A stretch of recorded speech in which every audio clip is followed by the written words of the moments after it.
The things that matter most happen right in our own backyard. Our neighbors, our schools, the places we go, and the people we know. And now there's one news outlet where our story is told. Delaware Live. Locally owned, community-based news. Free to every reader, because Delaware's future belongs to all of us. Quality journalism we can trust to help us take on the day. Delaware Live. Our state, our news, our home. Local sports now. It's the 302 Sports Friday night downstate game of the week. Welcome to Delaware's premier high school football pregame show, brought to you by Sodell Concepts, 12 chef-driven restaurants on the culinary coast in southern Delaware. Now let's go live to your host of the Sodell Concepts pregame show, Benny Mitchell.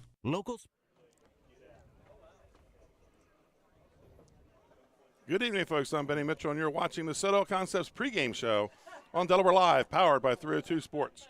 We have a top 7 matchup here tonight as number 6 ranked Salesianum 1-0 comes into the castle here in Georgetown to take on the number 3 ranked Sussex Central Golden Knights.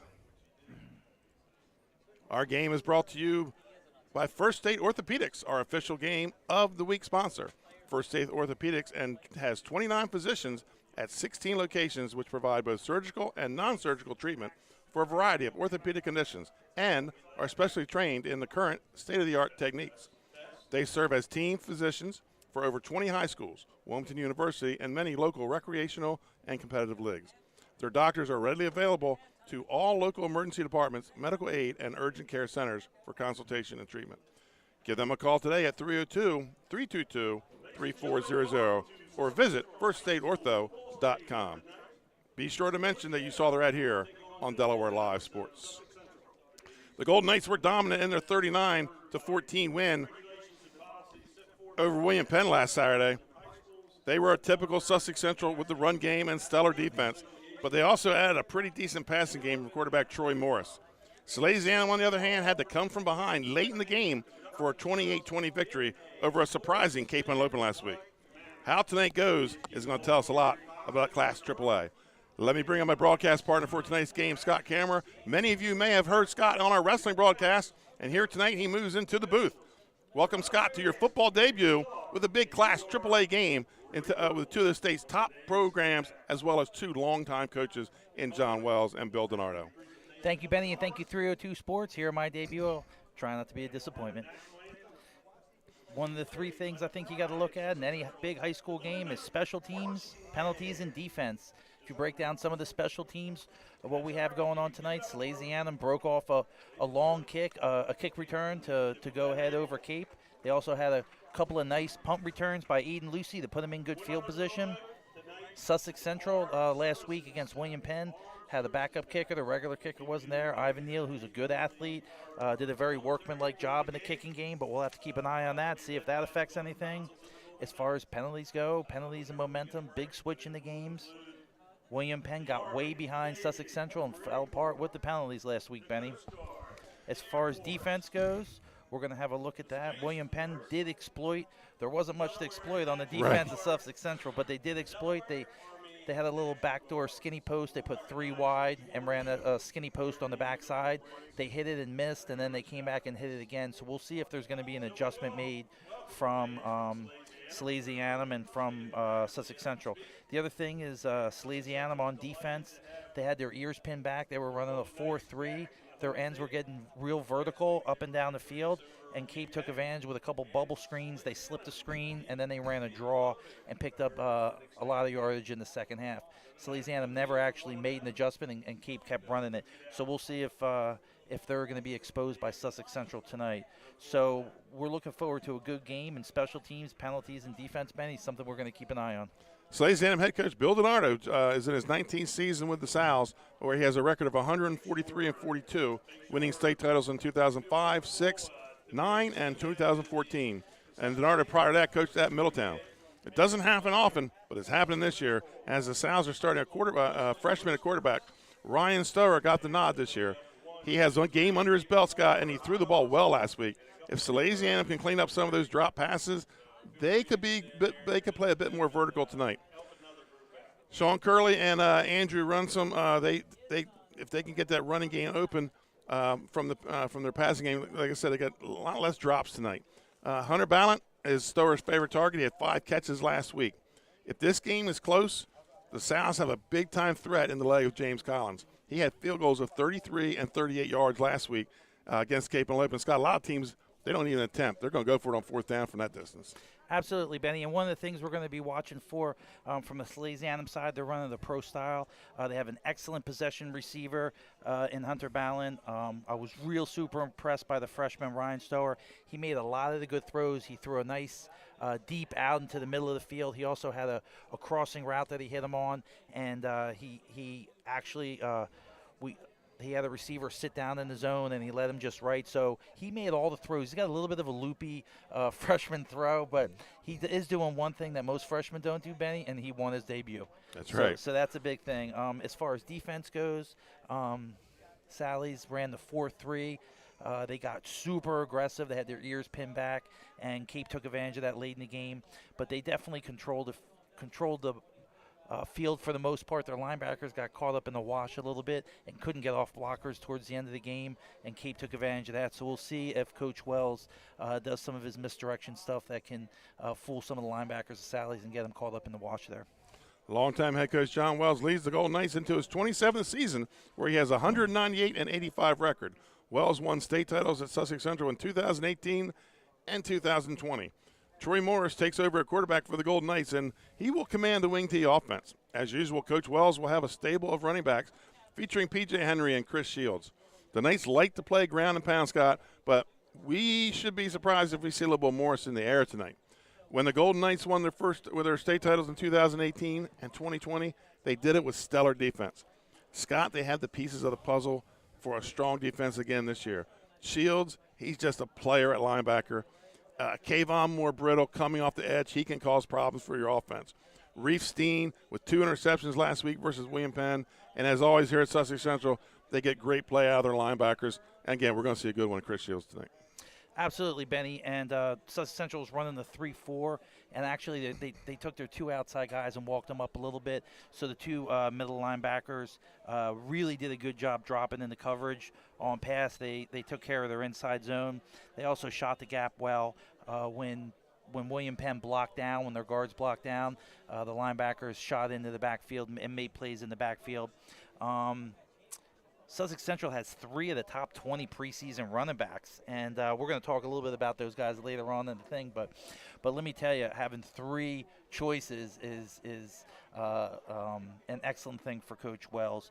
The wing T offense, usually it's a ground and pound, like you said, but I was very surprised they came out in some passing formations and went right to the pass. Typically in a wing T, the only time they do a pass is in a play action, where they do either a play action and roll out with a naked bootleg or something like that. But in this case, it was a straight 3-step drop, and Morris just let it fly. We were watching him in warm-ups, Benny. He was doing 3 5-step drops and letting it fly. They ran a couple hook routes and a couple deep routes. So this is a totally different kind of look from something I've seen in Central before. We're going to have to keep an eye on that.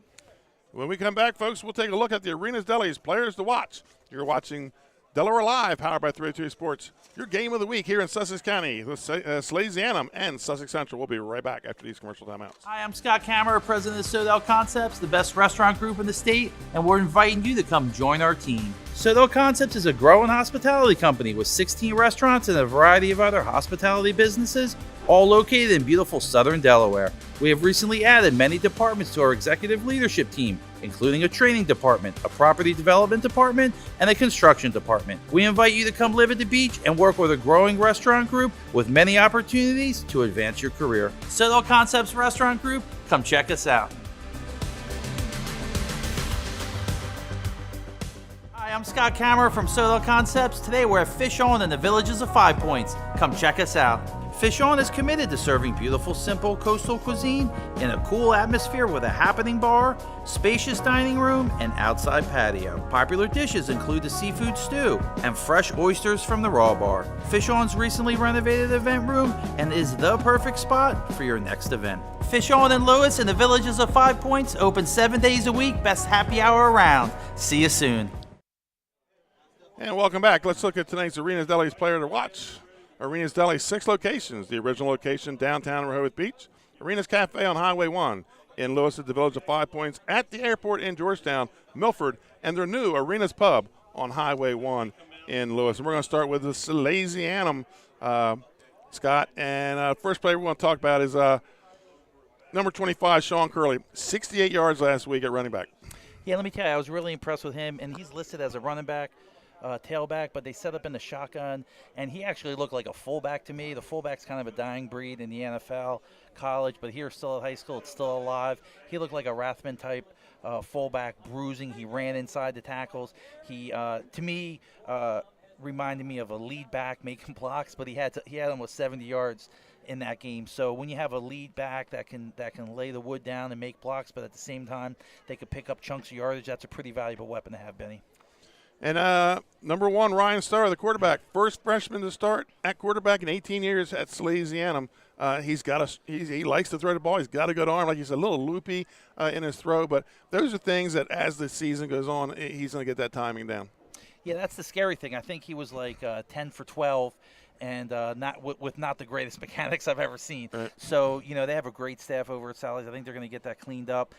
He can make all the throws. He looks like a freshman, but he's not playing like a freshman. And that's something that Sally's really, I think, is going to be relying on. They're going to throw the ball. I predict they're going to throw the ball a lot more than 12 times tonight. Right. Andrew Ransom, the running back to junior, he was the mayor of Broome Street up in Wilmington last weekend. 2 touchdowns and 70 yards in the game, but his touchdown came in that closing 2 minutes of the game to give the Sal's the victory. Yeah, and one of the things about Andrew Ransom, I felt like he was the lightning to Sean Curley's kind of thunder, so they had a little bit of an inside-outside game going. The one thing that really impressed me about Ransom watching the tape on the Cape game was that he was at full speed when he took the handoff on that winning touchdown. He was at 100% fifth gear, full speed, on that touchdown. So, I mean, that's something that's hard to teach kids to be accelerating and be at top speed when you get the ball. But he definitely, with 2 touchdowns and 70 yards in week 0 game, Andrew Ransom's a guy to keep your eye on. And let's talk about the Sussex Central Golden Knights. There are players to watch here tonight. And we're going to start with number 9, Kevon Moore-Brown, the junior tight end defensive lineman. Scott, he reminds me of 4 years ago of Kasim Lewis, same number. Absolutely. And when you can rush the edge, he's only a junior, but when you can rush the edge, they're going to find somewhere for you to play. And one of the things that really impressed me about him, I watched a lot of tape on him. He had 3 or 4 moves. He had a rip to the inside. He had a swim to the outside. He did a really good job. He kept. He didn't let any the left tackles get into his body. He kept his hands extended, and he made a lot of plays and was really disruptive. This is a really, really good asset to have on your defensive line. And number 1, P.J. Henry, the junior halfback, defensive back. 10 carries, 61 yards, 2 touchdowns on the ground, 1 reception, 31 yards, and a touchdown receiving. And he plays defense. He was just a big threat for Sussex Central last week. Yeah, so Sussex Central might have 3 of the top 20 running backs in the state, but P.J. Henry last week, Benny, he was that dude. He was a different player last week. 3 touchdowns, one with a reception, and 2 rushing yards.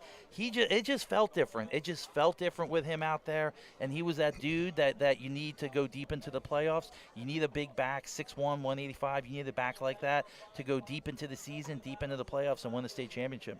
And finally, number 23, Chris Shields, maybe returning Class 3A All-Stater, fullback, linebacker. On defense, he led the team with 7 tackles last week. Yeah, and if you watch him on defense, one of the things that most impressed me about him, he was fast enough to get back into coverage and cover that inside curl on his own, but he was also strong enough to square his shoulders up, scrape across the line, keep the defenders off him, and make plays scraping down the line. That's a nice combination that you don't see too often.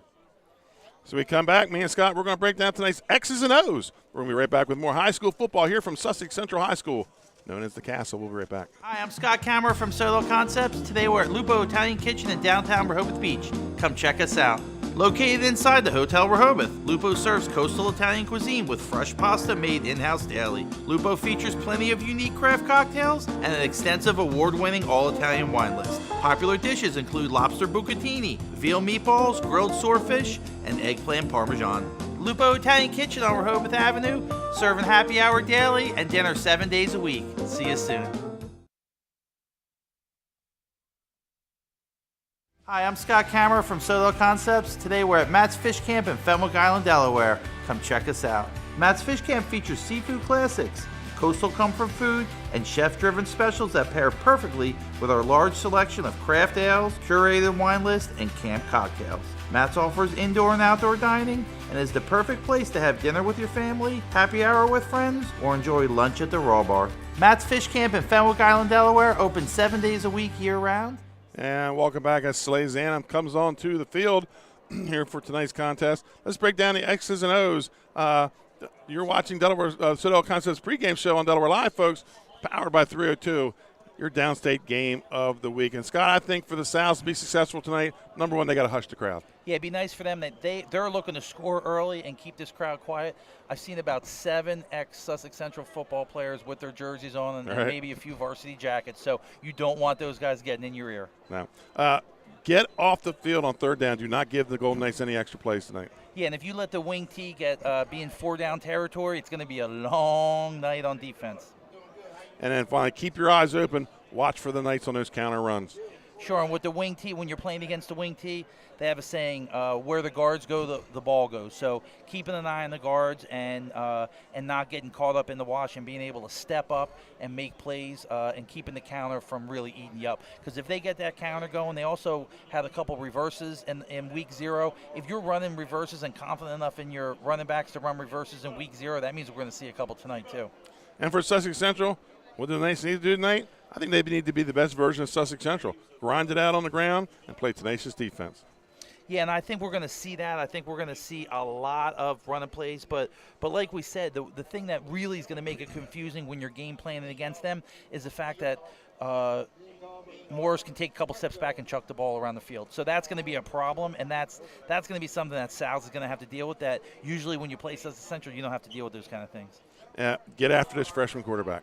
Yeah, I see him blitzing. I think if I was the defensive coordinator for Sussex Central, and trust me, they're a lot smarter than me, I think you come after him. I think you come after him with fire blitzes. I think you attack as much as you can, and I think you try and play the game in Sally's backfield.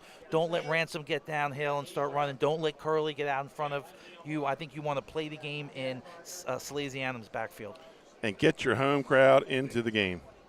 Yeah, for Sussex Central, I mean, they have fans that know football. They have a color guard. They have a big tunnel with a golden knight on it. I mean, they got it all going on over here. They were tailgating before the game, and somebody was trying to heckle me walking in, Benny. So that's what I'm talking about. That's high school football in America.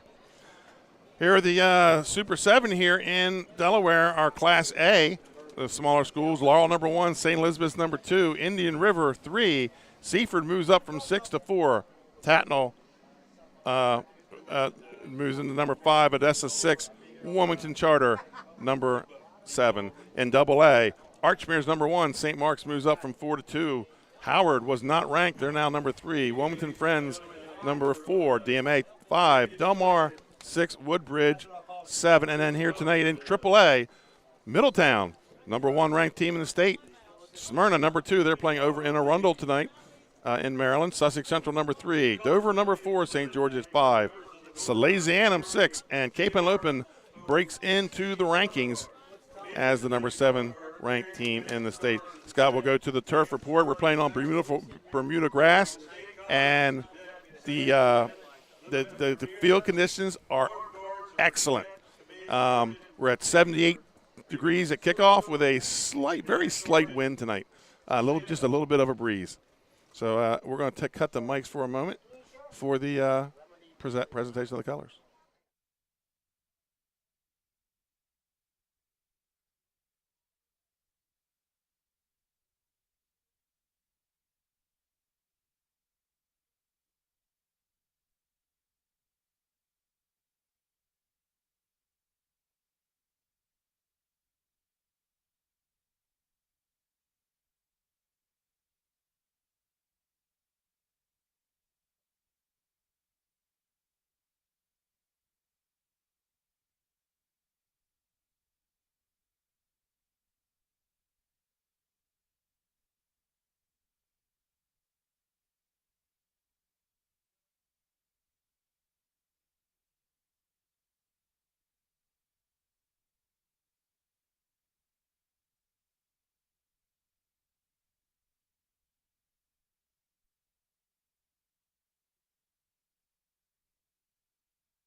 And Scott, Sussex Central wins the toss and elects to receive.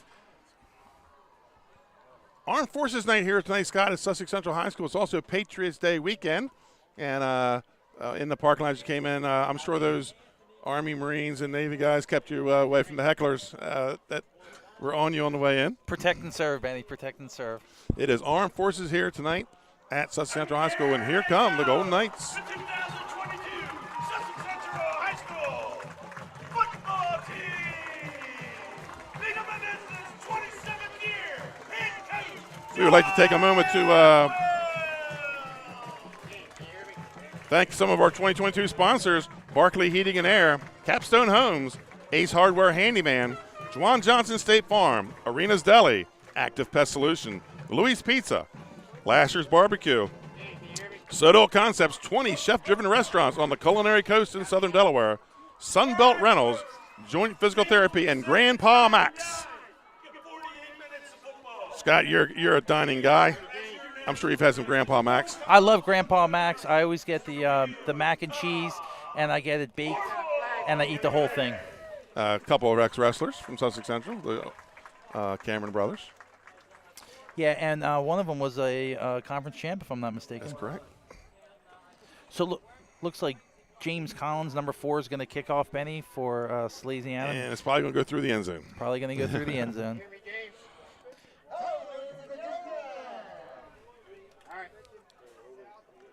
Sussex Central chose to receive. They're going to try and get one extra possession in the first half. That was a smart move. A lot of times they'll defer because they want to see what's going on, and so they could choose in the next. But Coach Wells wants the ball.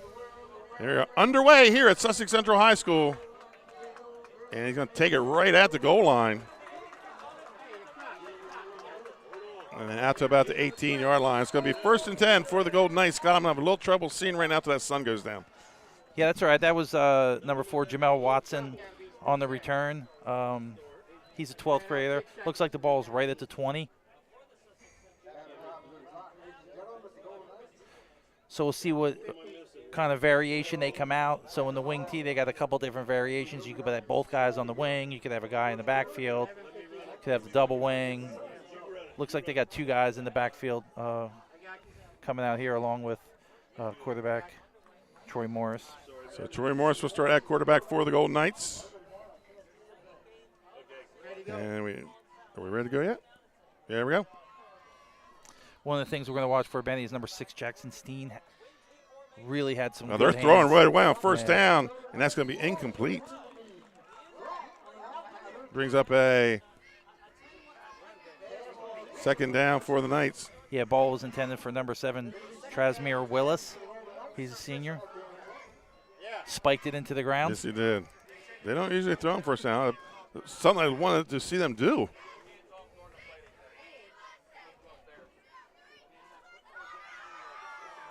Have a single guy split out on the near side and 2 guys in the backfield. Looks like they hand it to the up guy. Yep. Yeah.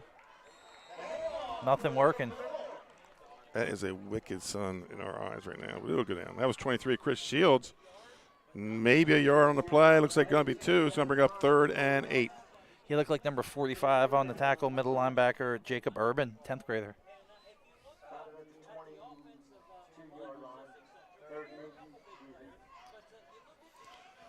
Third and 8 for the Golden Knights. Ball at their own 22-yard line. Watch for counter here. Got one guy split out here with number 21. Now they're going to Jason drop back, Jewett. throw as a man open. That's Steen. And he has it for a Golden Knights first down. Yeah, 21, Jason Truitt was playing off, and he tried to close the gap, but Steen went down and picked it up off the carpet and made a beautiful play. Steen also had 2 interceptions last week. Yeah, you know you got good hands when you got 2 interceptions and 6 receptions. Right.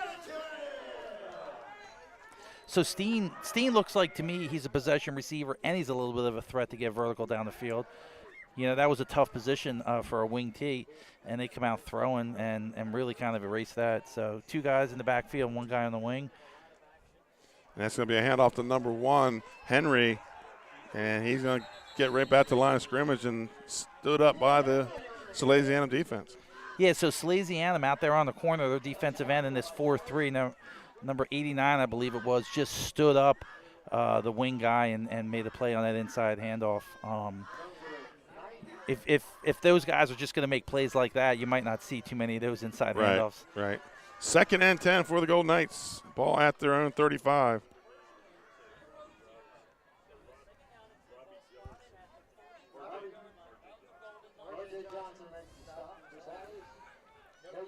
Morris comes up under center. Looks like they're blitzing from the outside. And Number he's gonna 9 throw from again. Sally's. He's got a man open at Shields, but he's hit right away after a gain of about a yard. Salesianum's defense looking stout. They gave up that 12-yard pass, but other than that, I mean, they've been playing pretty much in Sussex Central's backfield. That was number 8, Aiden Lucy, on the hit. Yeah, Aiden Lucy had a couple punt returns, picked up some good yardage. He's a player. He's a lacrosse player also for Salesianum. Parents in the restaurant business. Okay. You know, right? Yeah, there you go. 3rd and 9 for Sussex Central. They picked up a big 3rd and 8 last time on the pass. Morris thrown the ball 3 times already in this game. Yeah, Lucy's also a 2-year employee of Blue Coast. He's got a man on the sidelines. It's going to be out of bounds. There was a little bump, but nothing that would draw a flag. So it's going to be up 4th and 10. Yeah, you see that bump, and he didn't turn around and try and find the ball, but I think that they were out of bounds, so that's what they called that a non-catchable ball. I think if it was a catchable ball, you're looking at a different kind of play. Well, actually, in high school, I don't think that rule's in yet. I have to check. I know they did make some rule changes. But it used to be in high school, non-catchable wasn't even an option. So here we go. 4th and 9 for the Golden Knights. They're going to be punting it away. That's Steen. 9:17 to go here in the and you got first number quarter. 8, Aiden Lucy back. Oh, that's got blocked. That's blocked. And Sally's going to take over in great field position at the Central 35. It's a net loss of 1 on the punt.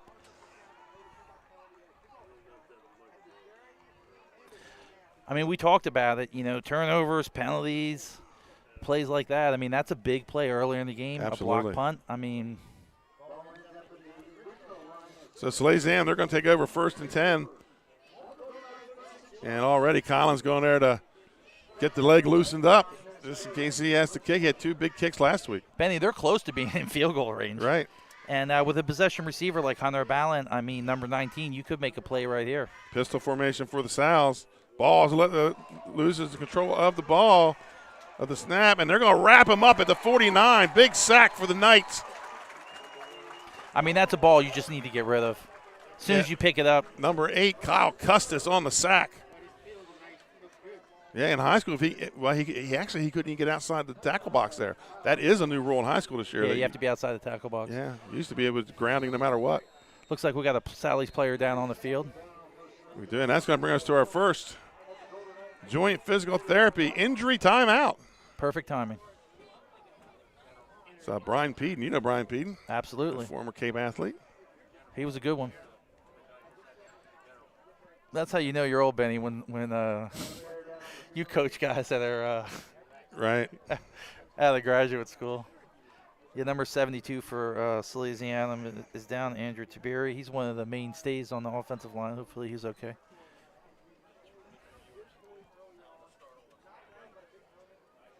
So 2 big plays early on. Right. I mean, you talk about it all the time, Benny, the big momentum. Absolutely. Usually in high school you need a couple consecutive plays to keep the momentum going. So Well, they're going to be facing what here? 2nd and 24.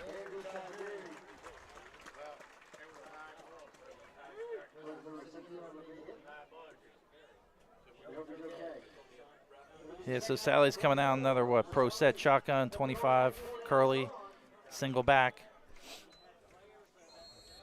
You got balance split out here. Trout's back, looking to throw it downfield. He has number 6, Lego open, but pickup of about 12 on the play. Yeah, number 6, Liam Lego, a senior from Salesianum. Nice hands, caught the ball, had his hands up, didn't let the ball get into his body, made one move coming across. That's when the coach says get north and south. Right. That's what he wants. Coaches want you to get north and south. They don't care about you running east and west. 3rd and 14 for the South, so they got themselves back in a manageable position. Yeah, Liam Lego split out to this side. They put a guy in motion, Benny. And you're going to have motion on the Sows. Number 5, Lucas Ryan, was in motion coming across. That's going to make it a 3rd and 19. Looked like a false start. Was right guard. I think that's the guy that came in for Tiberi. Sometimes it's hard to go deep into the depth chart early in the game. 3rd and 19 for the Sows. Got number 5, Lucas Ryan, in the slot. And you got, I think, the freshman out here, split out here wide. Takes a snap, looking to his left. He's under some pressure, and he's going to be brought down.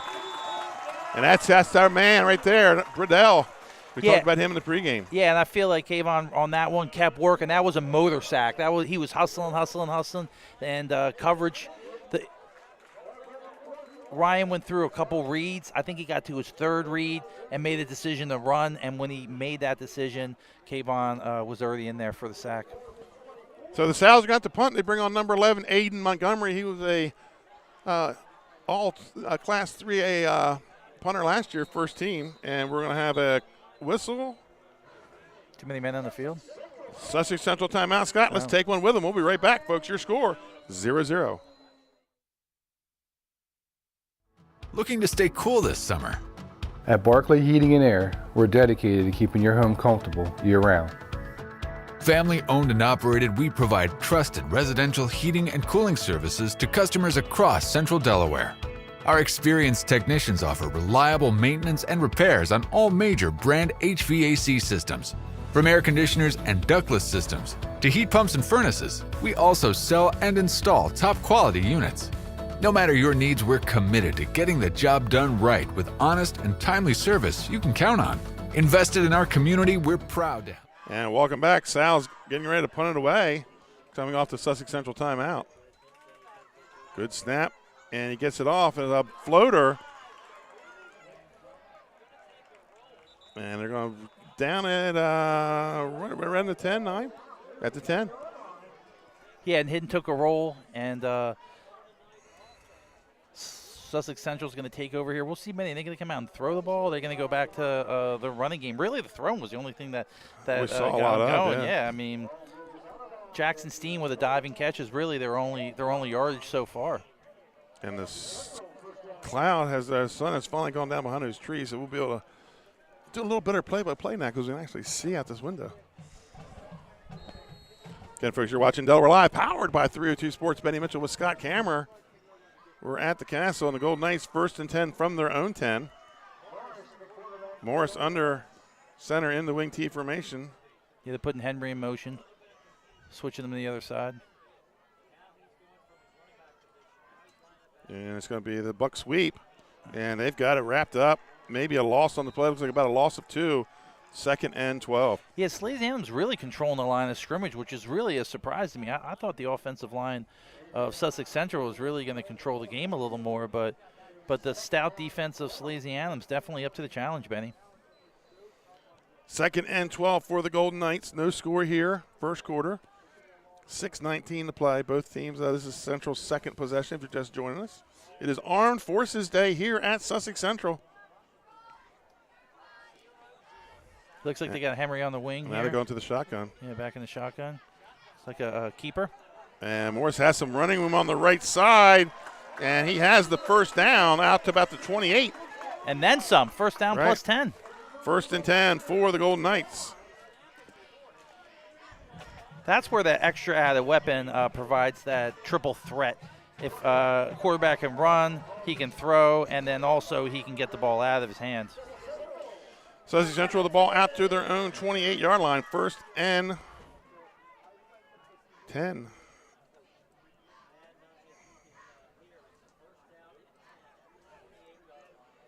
John Wells having to use that early timeout. We'll see. I mean, that's early to take a timeout. Drops back under pressure, rolls out. He's going to be sacked. Number 68 on the sack. Yeah, that's number Gary Truver. Gary Truver, a senior inside line backer on the sack. So he had a couple guys open. he just couldn't get his feet set and let the ball go, and then he decided to tuck it and run. It was just too late, but that's going to bring up a big loss on the play, loss of about 9 or call it 8, 2nd and 18 for the Knights. It's just tough when you don't have a clean pocket to throw in. You can't really get your lanes. You can't really see what's going on. Then all of a sudden things collapse around you.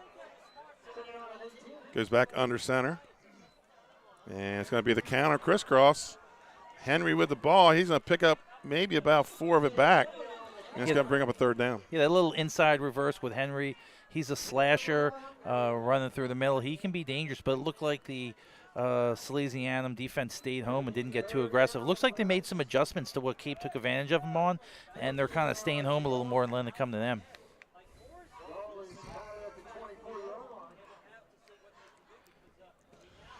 Third and about 15 for the Golden Knights. Ball sits at their own 20, call it the 23-yard line. 4:15 to play here in the first quarter. Morris is going to roll out to his left and looking to throw to Steen. Incomplete. Brings up another 4th down. Yeah, in the double coverage. Steen was double covered on that. That's a deep crossing route with 2 guys on him, an under and an over, safety over the top, and a cornerback was underneath. So that's a tough play to throw into. They say only 3 things can happen when you throw the ball, and 2 of them are bad, Benny. Right. So on the punt, it'll be Steen. Number 5, Ryan back, and number 8, Lucy. Good snap. He good punts it away. This one's a high floater about the 45 where he's going to take it. Tries to cut back, runs into a whole bunch of Sussex Central defenders. But, Scott, they're going to get pretty good field position again. They're going to start at midfield. Yeah, this is a battle of field position. I mean, this is their 2nd possession around the 50, so they're in good shape. We'll see. They're going to come out throwing again, and they had a big sack on their last possession that really put their backs up against the wall. So we'll see if they could get something going here.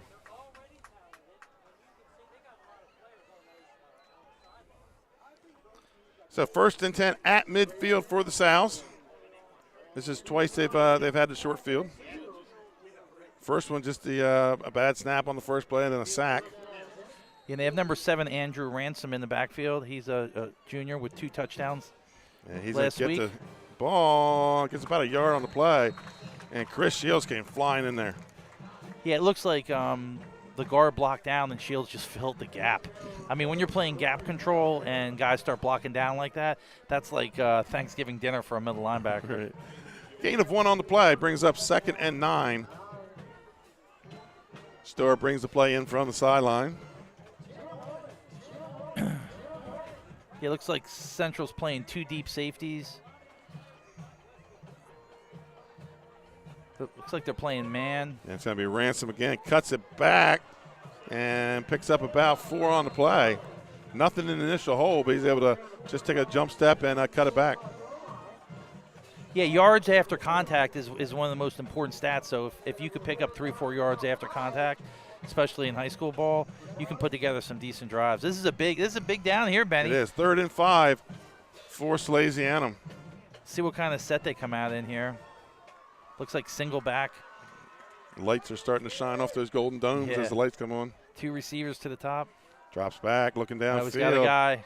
Throws underneath, and it's incomplete. Threw it a little bit behind number 5, Ryan. Yeah, Lucas Ryan, he was open. He threw a little bit behind him, and he had to reverse the field. He had a couple guys open. You have a hold on the play, but the Knights are going to decline it. Yeah, Sally's is playing the two deep zone and playing man on the receivers across the front. So Montgomery will come on the punt.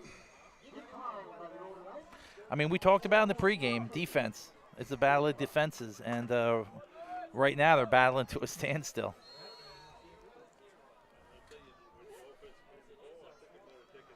So Montgomery back to punt. He's the all-class 3A punter from last season. That's something you don't want to have. Right. You prefer not to even anybody nice know spiral. who your punter is.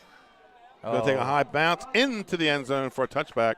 Sussex will take over 1st and 10. So again, Central, I'd like to see him put together a deep drive here, Benny. This would be a nice time. 2:27 left in the first quarter. This would be an ideal opportunity. Put together a 12, 13, 14 play drive, eat up 7 or 8, 9, 10 minutes and score. That's really what they got to be putting together here. I mean, throwing the ball around, okay, but I feel like it's time for them really to get down to business here. Scott, Sussex Central's got the only 2 first downs in the game, but I kind of feel the game is swaying Sally's ways right now because they're winning. They're winning field position right now. Yeah, and they're in a position to take advantage. Just don't forget, Benny, they got one of the best place kickers in the state. So I mean, they're in scoring position pretty close after they cross the 40. They're close. It's going to be a handoff to Andrew Young. He's hit at the line of scrimmage. No gain on the play. 2nd and 10. The Knights just cannot get that buck sweep going, Scott. Yeah, and it's surprising because Sally's is pretty much playing straight up. I thought maybe they would stunt some stuff and make some moves, but they're just playing smash-mouth, man-on-man football across the front 4. And their linebackers in this 4-3 are just filling the gaps and making plays.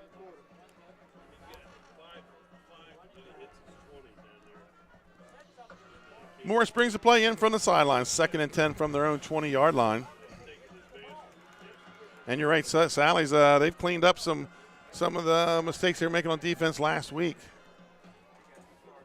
Yeah, they got some big bodies up front. They got Robbie R.J. Johnson, a sophomore. Pass out to Steen. Steen makes a cut back to the inside. Has a block. Oh! Just doesn't go down. Yeah, number 9, Lamar L.J. Smith, put the wood on Steen. Yes, welcome to your home field, my friend. Yeah, he put the wood on Steen, and Steen kind of just bounced off and kept rolling. So the ball out to about the 42-yard line. 1st and 10, Sussex Central.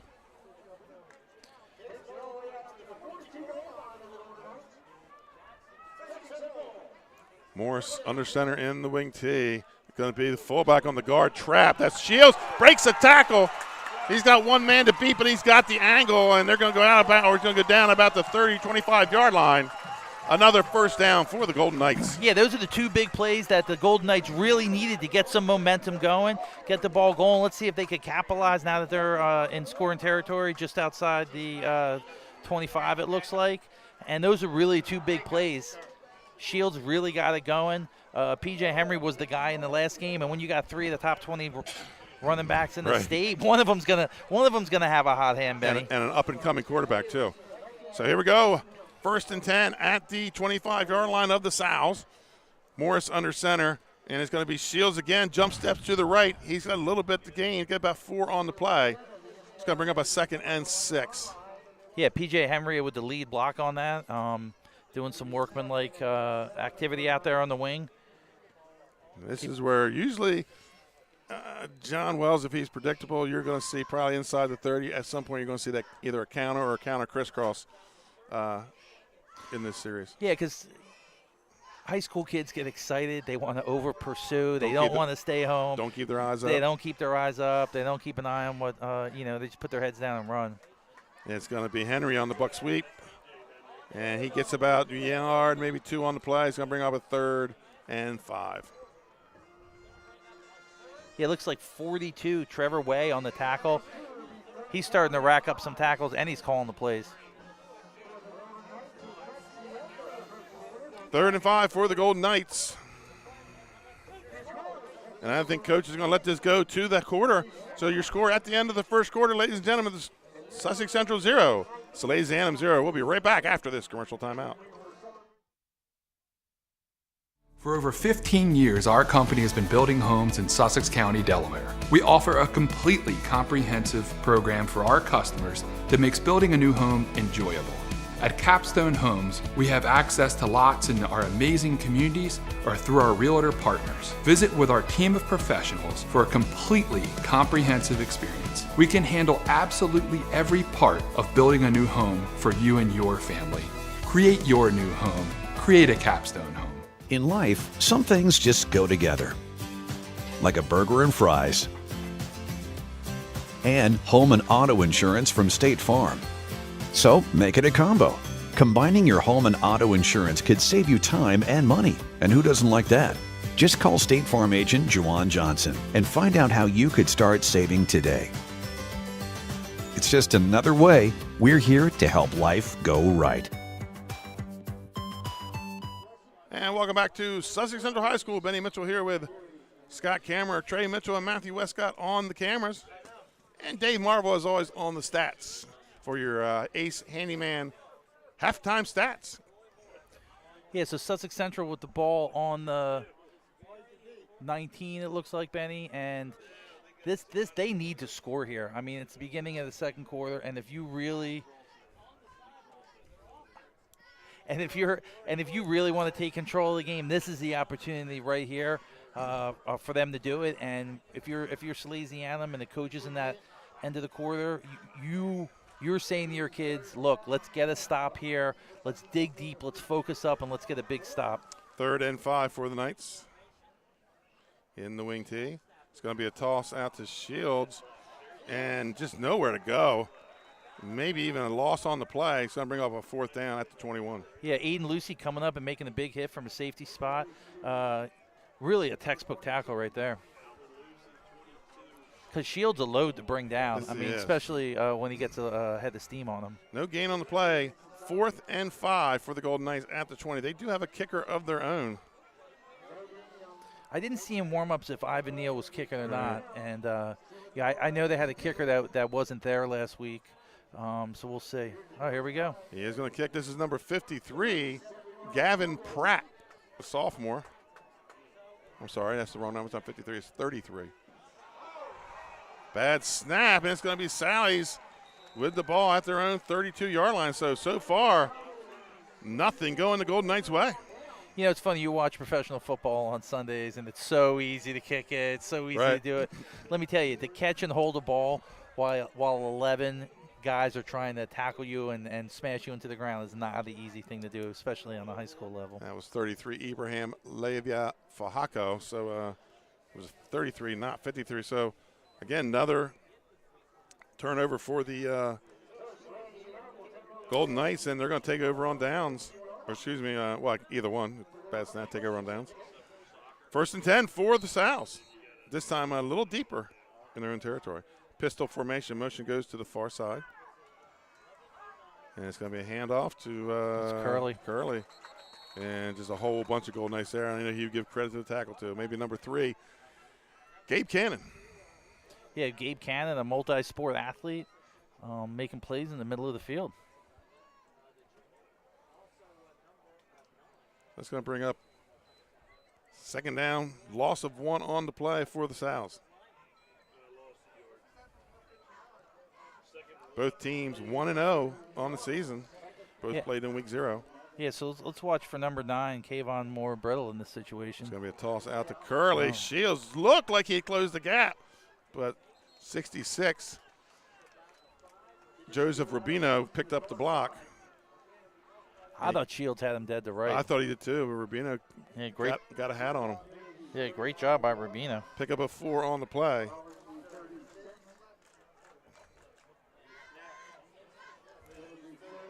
So 3rd down and 6. Looks like a little confusion on Sussex Central's part about what their scheme is and who's got who. And when they had this happen with William Penn made him pay for it. And throws out to the right. He's got a man at the 40. That's going to be short of the 1st down. Yeah, it looks a little short. That's John Cassell on the catch, junior. Going to be about looks about maybe 2 yards short. So, Scott, do you continue to play the field position game? Listen, I'm a gambler. I mean, I own 20 restaurants, so obviously, I'm gonna roll the dice and not play it safe. But we'll see. It looks like they got their punter in. They do. Montgomery comes in to punt.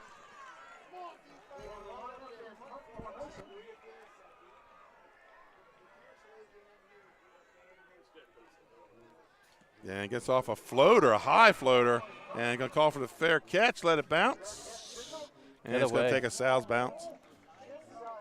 Yeah, their coach will tell you, get away from it. Do not let it hit you. Poison, baby, poison. Yep.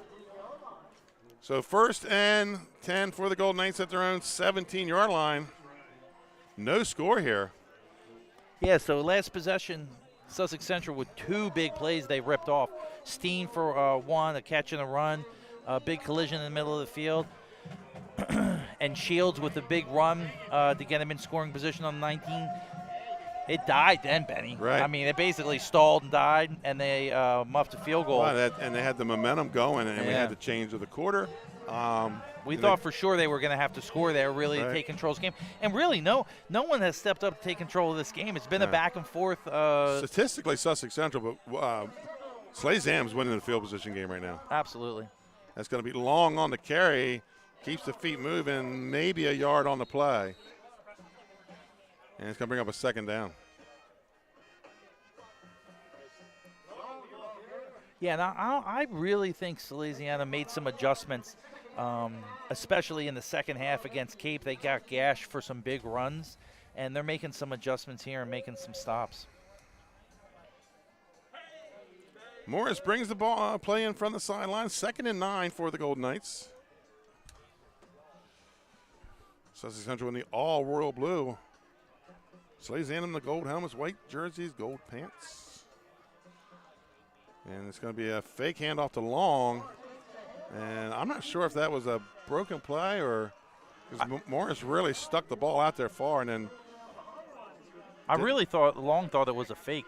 Yeah. And that he was going to bootleg it and go the other way, but he didn't. Well, anyway, no gain on the play. He's going to bring up a 3rd and 9. Maybe even lost a half a yard. I mean, if you look at some of these defensive linemen for Salesianum, these guys passed the eye test, Benny. Mm-hmm. I mean, they look like players up there, and then they're showing up tonight. And Sussex Central has a big crowd. They got the band going. I mean, it's a pretty high energy high school football situation here. One of the things that surprised me, the Salesianum 12th man did not travel well tonight. No, they didn't bring a whole lot. Scott, they're going to take a timeout at Sussex Central, and we're going to take one with them, folks. We'll be right back. Still no score here in Georgetown. Congratulations, Dover Federal, on 60 years in business in Delaware. You've been by our side since our doors opened. Thank you so much for giving me a call on so many years ago when I had no credit. You helped our business grow into what it is today. As a military family, thank you for supporting the financial needs of servicemen and their loved ones. Happy anniversary, Dover Federal Credit Union. Happy anniversary, Dover Federal. Thank you. Thank you. Local people, local decisions, Dover Federal Credit Union. And welcome back to Sussex Central High School. No score here in our game of the week. Benny Mitchell here with Scott Cameron. Dave Marvel on the stats. Trey Mitchell, Matthew Westcott on the cameras. Yes. And Scott, during the break we talked about how Central looks a little rattled right now. They do, and it's really uncharacteristic of the last couple of years where I've seen some go in the wrong direction on some plays and making some mistakes on scheme. So that's an interesting dilemma. But hey, that's something you got to overcome, and that's one of the challenges of high school football. You got to overcome that stuff. So we'll see. I mean, I'm expecting Central to put up big numbers here on offense, and we just haven't seen it yet. 3rd and 9. And Morris drops back, looks under some pressure. Oh! And caught, and there's a flag on the play. It looks like it might be roughing the passer. Yeah, that was 89, Nathaniel Ray with a huge hit on the quarterback. It looks like they're going to call it roughing the passer. It might be their best play of the game.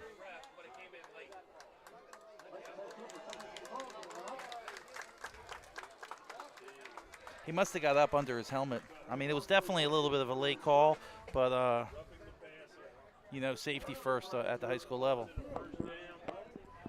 So we'll see if Central can capitalize on that. That's a big play in a big situation. And, we talked about one of the keys of the game was penalties, and that. Sounds have 2. That's a huge penalty right there, huge penalty. Yeah, it was a great defense on the backside, jars the ball loose. So Sussex Central, they're going to get the first down. They're going to take over 1st and 10 at their own 32-yard line. Yeah, he actually had a guy open in the flat, and I thought that's what he was going to go to, but then he was thinking deep, so that was the extra time it took to get hit. Big run here. Looks like number 5. Is that Malik Bell? Yep, number 5, Malik Bell. Yeah, Malik Bell picks up 10 yards on first down after the roughing the passer penalty. And that's their 6th first down of the game. That's 25 yards in 2 plays.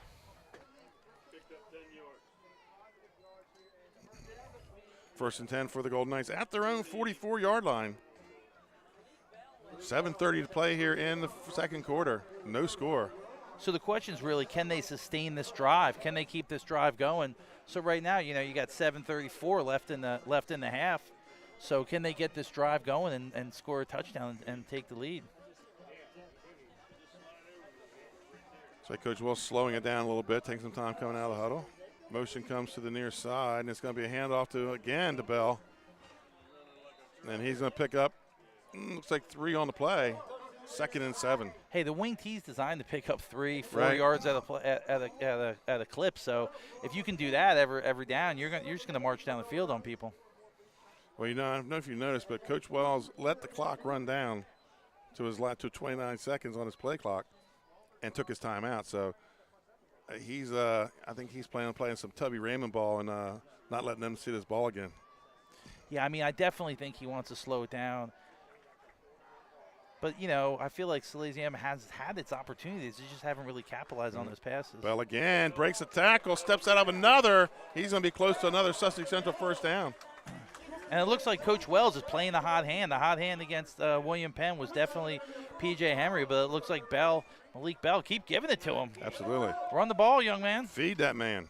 So first down for the Golden Knights, now in Sal's territory for the second time tonight at the Sal's 45.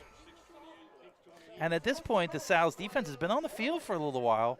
They're running some plays. They could have got off the field and had that roughing the passer.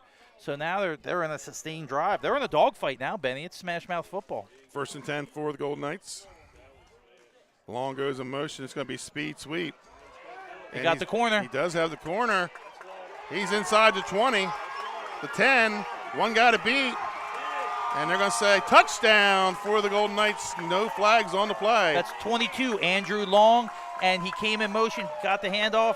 He got that corner. It looks like they hooked the end on that side. He did not get outside control.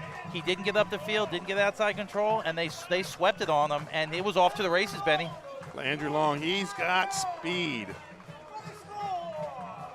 You know what they say about speed? It's good Kills. if you got it. It's good if it kills, yeah. So Falco will come on for the extra point. And they're missing a body. Central's only got one timeout left. Coming on late, number 2, Garrett Statler. Let me tell you, that'll drive coaches crazy. Everyone's celebrating. So let's see if they on the hold, 13, Jace Peden. Let's see if they got a better situation here. Good snap, holds down, kicks up. And it's good. Sussex Central takes a 7-0 lead with 6 minutes to go here in the first half. Scott will be right back after this commercial timeout.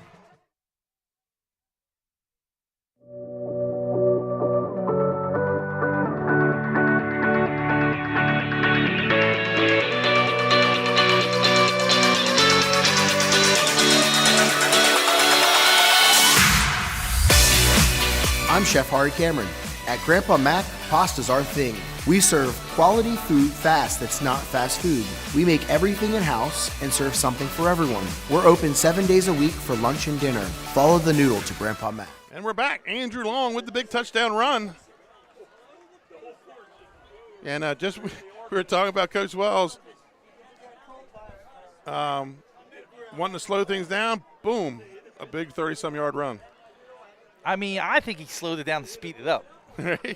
I think that's what he was doing. I think he was saying to his kids, hey, let's take a deep breath. Let's take our time. Let's make some plays, and let's do what we do. You saw him come out and throw the ball around the first quarter. And then the second quarter, we were saying, man, they need a sustained drive, and that's exactly what they got. And it was punctuated by a beautiful sweep by Andrew Long. Fajardo on to kick it off.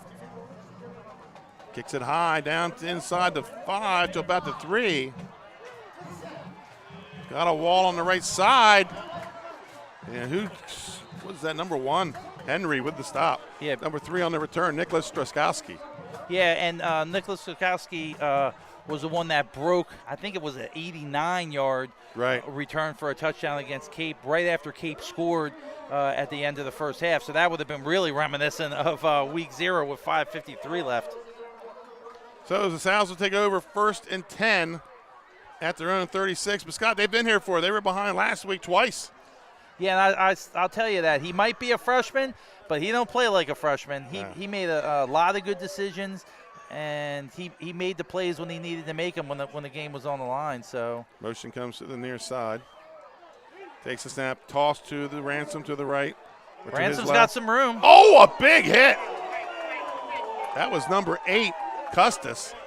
Custis laid the wood on him on that. That was a beautiful hit. And I was just talking about that in the pregame. Ransom had a head of steam on him. He caught that ball going full speed on that. Actually, that's a 9. That's sweep. Burdell. Yeah, that's Kevon Burdell. He came from the opposite side.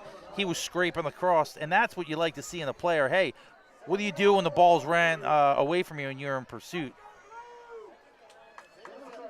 2nd and 4. Ransom again. Hit by Shields at the hole. And he pushes ahead 4 yard. Shields was flying into the backfield. That was a tremendous collision. So it's going to bring up a 3rd and 3 for the Sows. Shields is explosive. I mean, he just exploded out of both sides of the ball. position. Yeah. He really is. I mean, he just exploded out of that linebacker position to meet Ransom in the middle of the hole. 3rd and 3 for the Sows. Sows do not have a first down in this game. Let's see if they go 3 in a row to Ransom. Trips to the far side. And he's looking to the right, rolls out to the right, flushed out of the pocket. Oh. That's picked by Shields. Oh!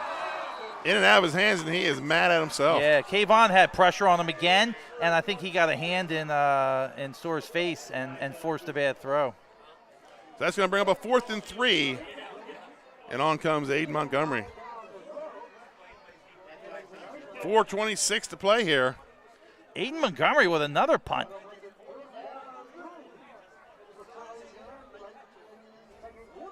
Listen, when you got a defensive end, number 9, you know he could play. Right. You know he could And that was run. the same number as Kasim Lewis 4 absolutely. years ago. Yeah. Talk about a nightmare. Oh, my God. Okay, for opposing offenses. Looks like Montgomery's ready to boot another one. And he gets another. This one, a little wobbler. He's been the secret weapon. And they're going to say Sally's ball, I think. We were talking about that on the last kick. Right. Got to stay away. Poison pill. Nothing good can happen.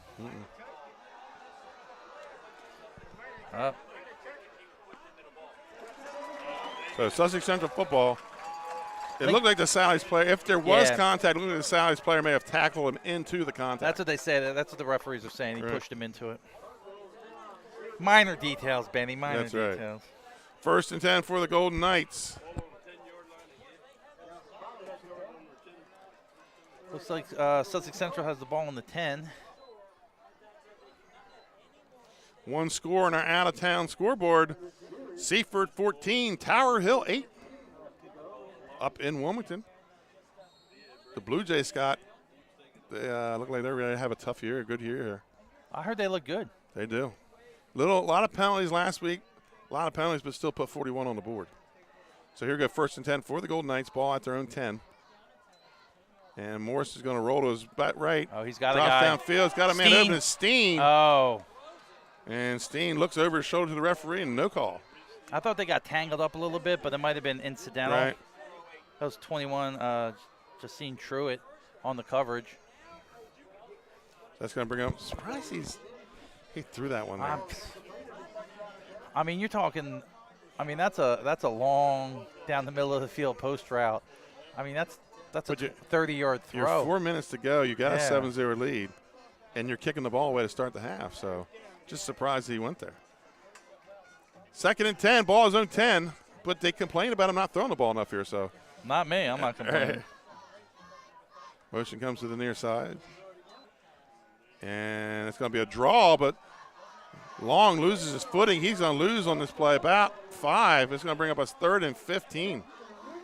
I just feel like the Sally's defense has done everything they need to do to stay in the game. I mean, they gave up one drive and one big play, but they've stayed in this game. I thought after the amount of points that Sussex Central put up in week 1 that they were going to light up the scoreboard here, but Sally's has really stepped up, and their front 4 has played ball. I mean, they've come to play.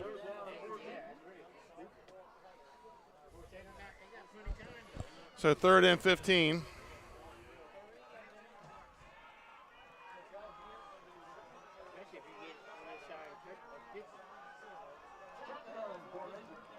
Shotgun formation, looks back, looks downfield, has a man breaking open. It's Henry. And I think he got that, Scott, off the tip. Yeah, I thought it was going to get picked. It was double coverage, and the ball got tipped by the inside defender. I just can't believe they're throwing this much. Right. I mean, I don't even know what to say. I'm going to check my GPS when we leave, make sure I'm in Georgetown. I mean, they might have saw something in film that thought that they were susceptible, but.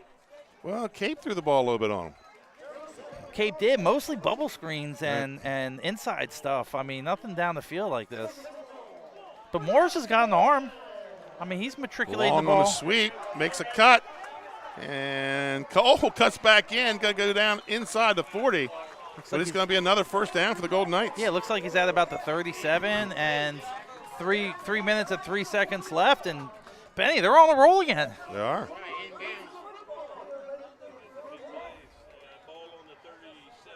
A score here would be a dagger. Absolutely. And the way their defense is playing. Yeah. I mean, I would be extremely disappointed to go in down 14. Especially when you had them on their own 5. And it looks like Salesianum's going to take a timeout. Scott, we're going to take one with them. Your score is Sussex Central 7, Salesianum 0. We're late. Second quarter. We'll be right back after this commercial timeout.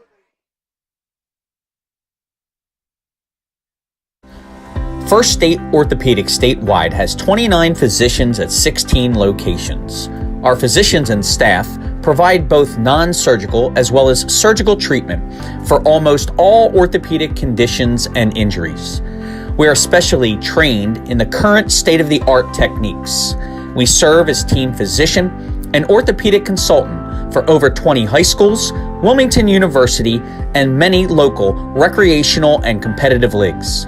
Our doctors are readily available to the local emergency departments as well as medical aid units and urgent care centers for consultation and treatment.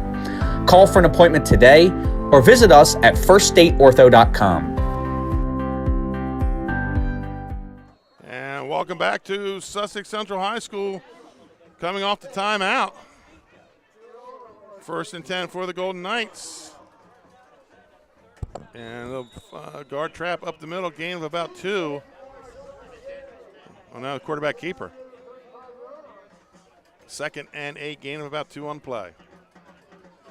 Am I crazy, or is that the hot dog grill, hamburger grill There is smoke coming from that direction, that's for sure. Are they trying to mess with me by wafting the hamburger smoke onto the field? Come to me, Scott. Yeah, it's hard enough as it is. Get through the day. 2nd and 8 at the 35. Morris drops back, looks downfield, and incomplete pass. Going to bring up a 3rd down. Man, they are committed to the throw here.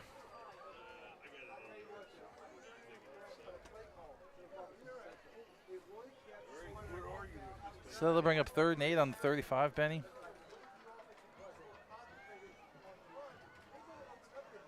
Morris bringing in the play. He's got Steen in. If he's looking for a quick out or a possession type throw. Could also try and get vertical. 3rd and 8.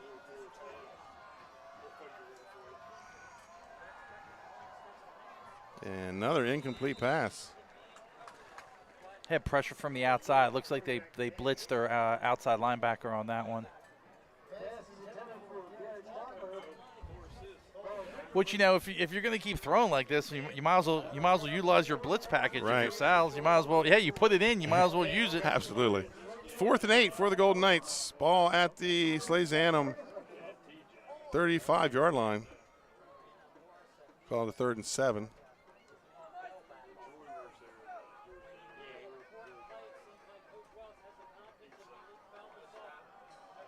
Looks like Morris is in the shotgun. Got a single back.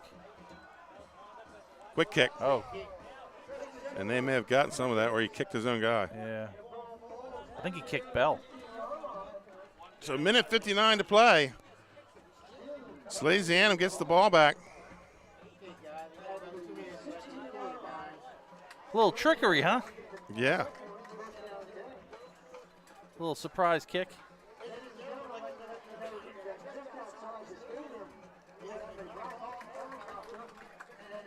So minute 59 left. Sal's going to have the ball. What'd you call that, the 18? Yes. 1st and 10 for the Sals. Pistol formation. Starr takes the snap, looks to his right, has a man open. That's number 19, Hunter Ballant. And I have to say, he delivered that ball on time. Coming out of the cut, Ballant on the sideline, used the sideline to get out of bounds and stop the clock. I mean, that was probably one of his better throws of the game. Gain of 6 on the play, 2nd and 4. Curley's in the backfield. He's a single back. Gives it to Curley. Curley. He's got some running room. He's got the first down. Scott, that's their first down of the game. I mean, that's what they do good. I mean, they use Ballant on the outside, pick up 8 or 9, then they run between the guards with Curley. I mean, that's their offense. And then, they use Ransom to try and get outside of the tackle, off tackle. I mean, that's what they're trying to do here. Pistol formation again. Starr takes the snap, looks down, looks to his right, has a man open, caught, and gets out of bounds. That's caught by number. And Starr also took a hit. Yeah, that's caught by 6, Liam Lego. Yeah, Stewart took a big hit after he got rid of that ball. I think he's fine, though. I mean, he bounced right back up. It's good to be young, huh? Yeah, I would have gotten back up. That would be it for the week for us. Yeah, maybe a month. At least. Yeah. 2nd and 6. Starr takes the shotgun snap, drops straight back, looks out to his right, and that's a big hit. That's number 20, William Harmon. Yeah, Harmon with the big hit. He's only a freshman, but let me tell you, he was right in the right spot at the right time. And that ball was delivered on time, Benny. Right, and held on. This is really the best drive that Sally's has had so far. It is gain of 2 on the play. The worst field position, but the best drive. I think they're going to take a timeout. So that's their 2nd timeout, right? Yes, they have both teams have 1 timeout left. We're going to stay right here with this one, Scott, as we have a minute 11 or 59 seconds left to play.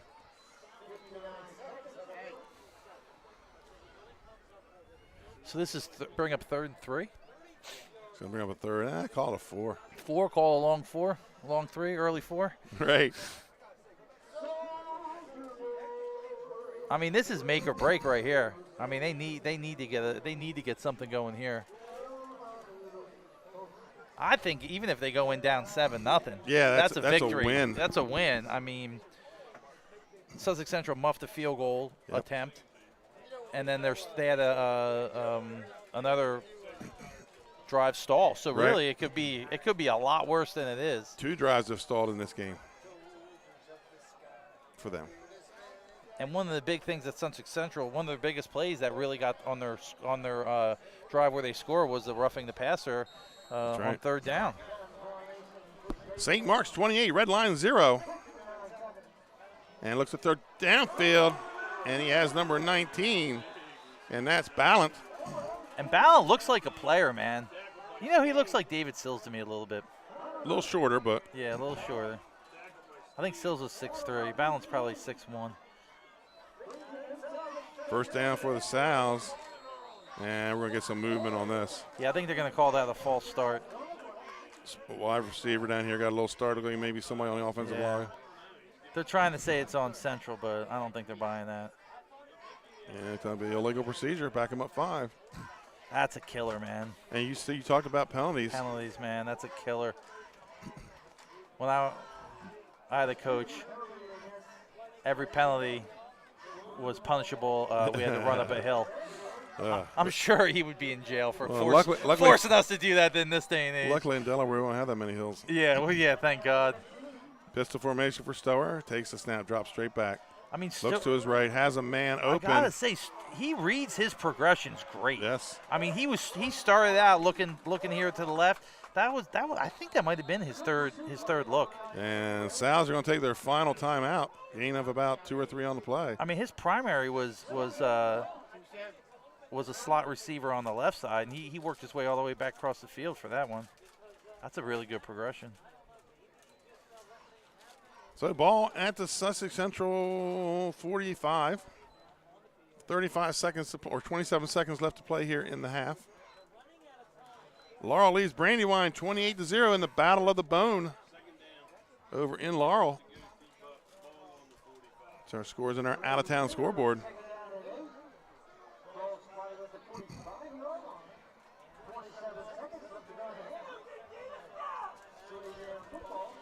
Second, and we're going to call it 8.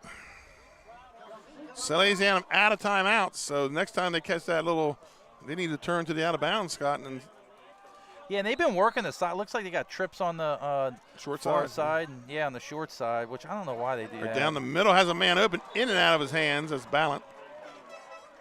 That's a big play right there. He was double coverage too. The linebacker had dropped, and the safety rotated over. He might have even been in triple coverage situation. 3rd and 8. Central kind of a little bit of a nickel, maybe not quite a prevent yet. Got their linebackers off the ball. You know what the prevent defense prevents? Prevents you from winning. It prevents you from winning. So here we go. 2 back. Playing a little umbrella coverage here.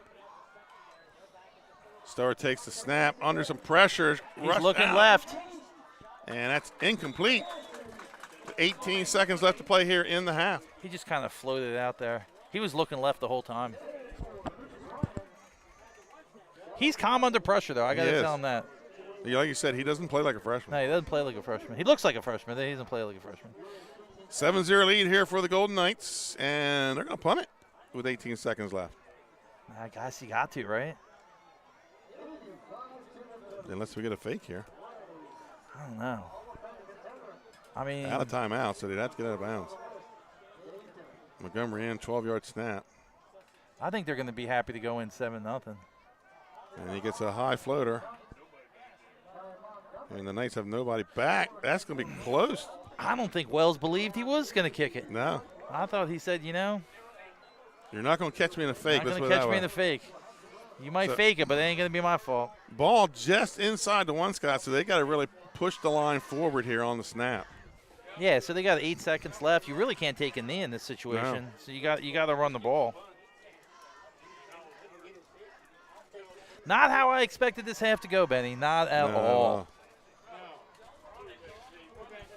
Way more smoke from the concession stand than I ever imagined. They are calling your name. They're killing me. Killing me.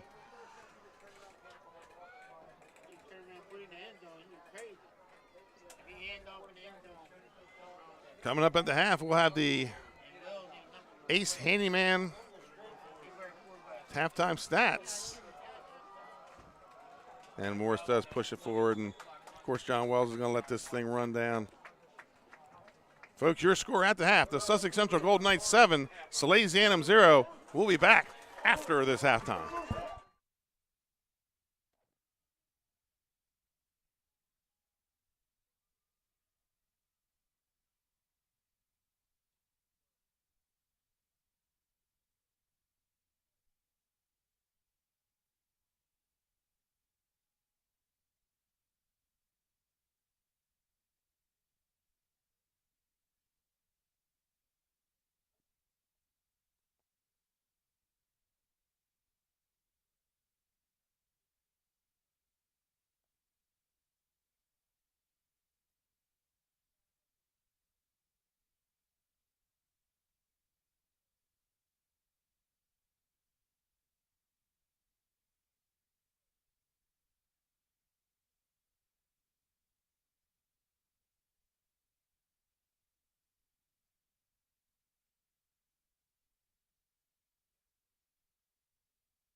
Hi, I'm Scott Kammerer, president of Sodell Concepts, the best restaurant group in the state, and we're inviting you to come join our team. Sodell Concepts is a growing hospitality company with 16 restaurants and a variety of other hospitality businesses, all located in beautiful southern Delaware.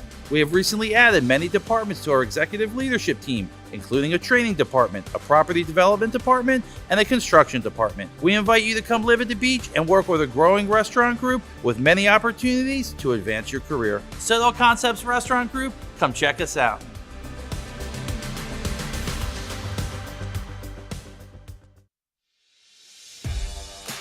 High school athletics is not what it used to be. The sporting goods industry has been disrupted, adding to coach and athletic director daily challenges. BSN Sports stands ready to change the fundamentals of our industry, giving our customers the advantages they need right now.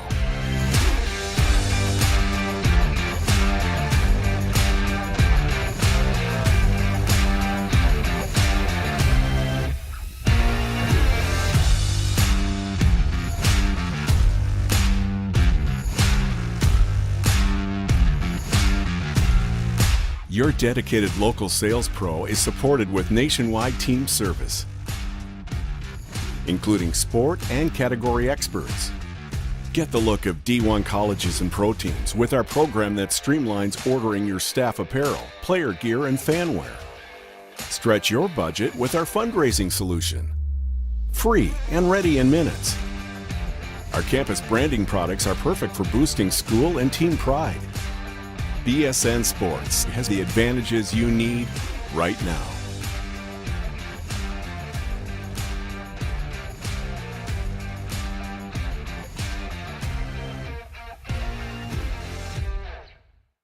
Melissa Ellis is part of 4 Acre Realty Company. She is licensed in both Delaware and Pennsylvania. Melissa knows that being personable and patient is a key to her success as a realtor. Helping both buyers and sellers understand current market values and conditions puts them in the best position when making an offer or pricing a home for sale. That kind of high-level professional communication and her skill at being a team player put Melissa's clients at ease, knowing she has their best interests at heart. Melissa is also an athlete herself, playing multiple sports so she understands what teamwork means.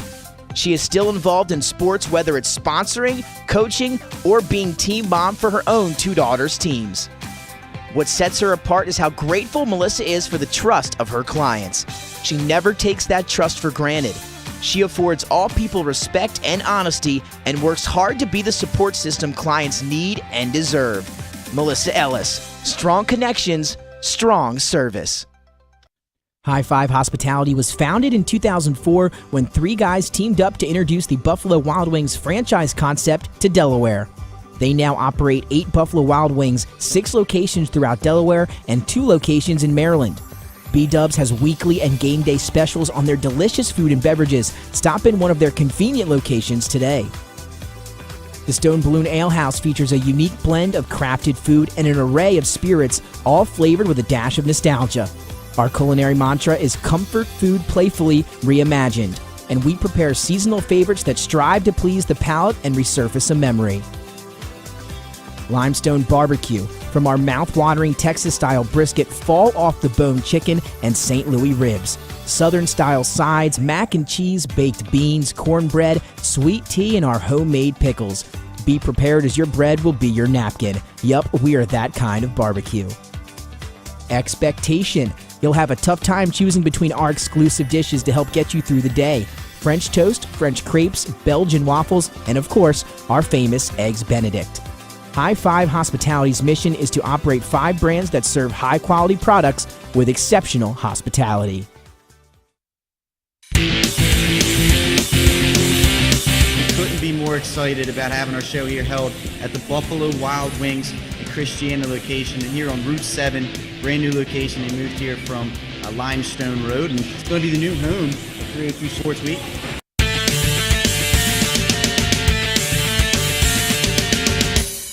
going to recap some local college and professional stuff. It's time for everybody's favorite part of the day, top 5 plays.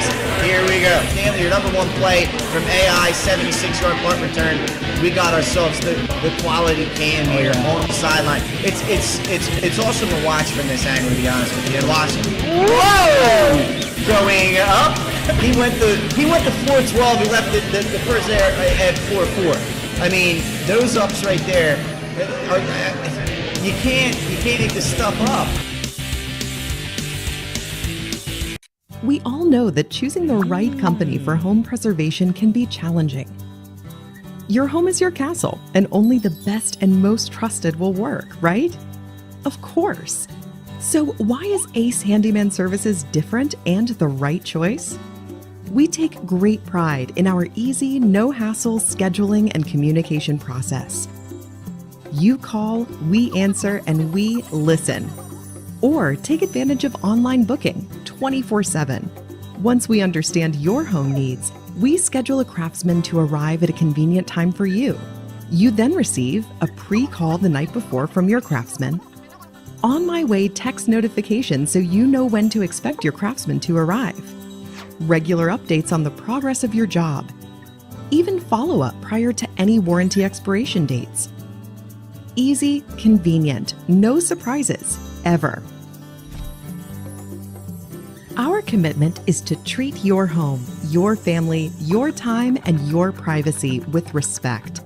Rest assured, you are always our top priority.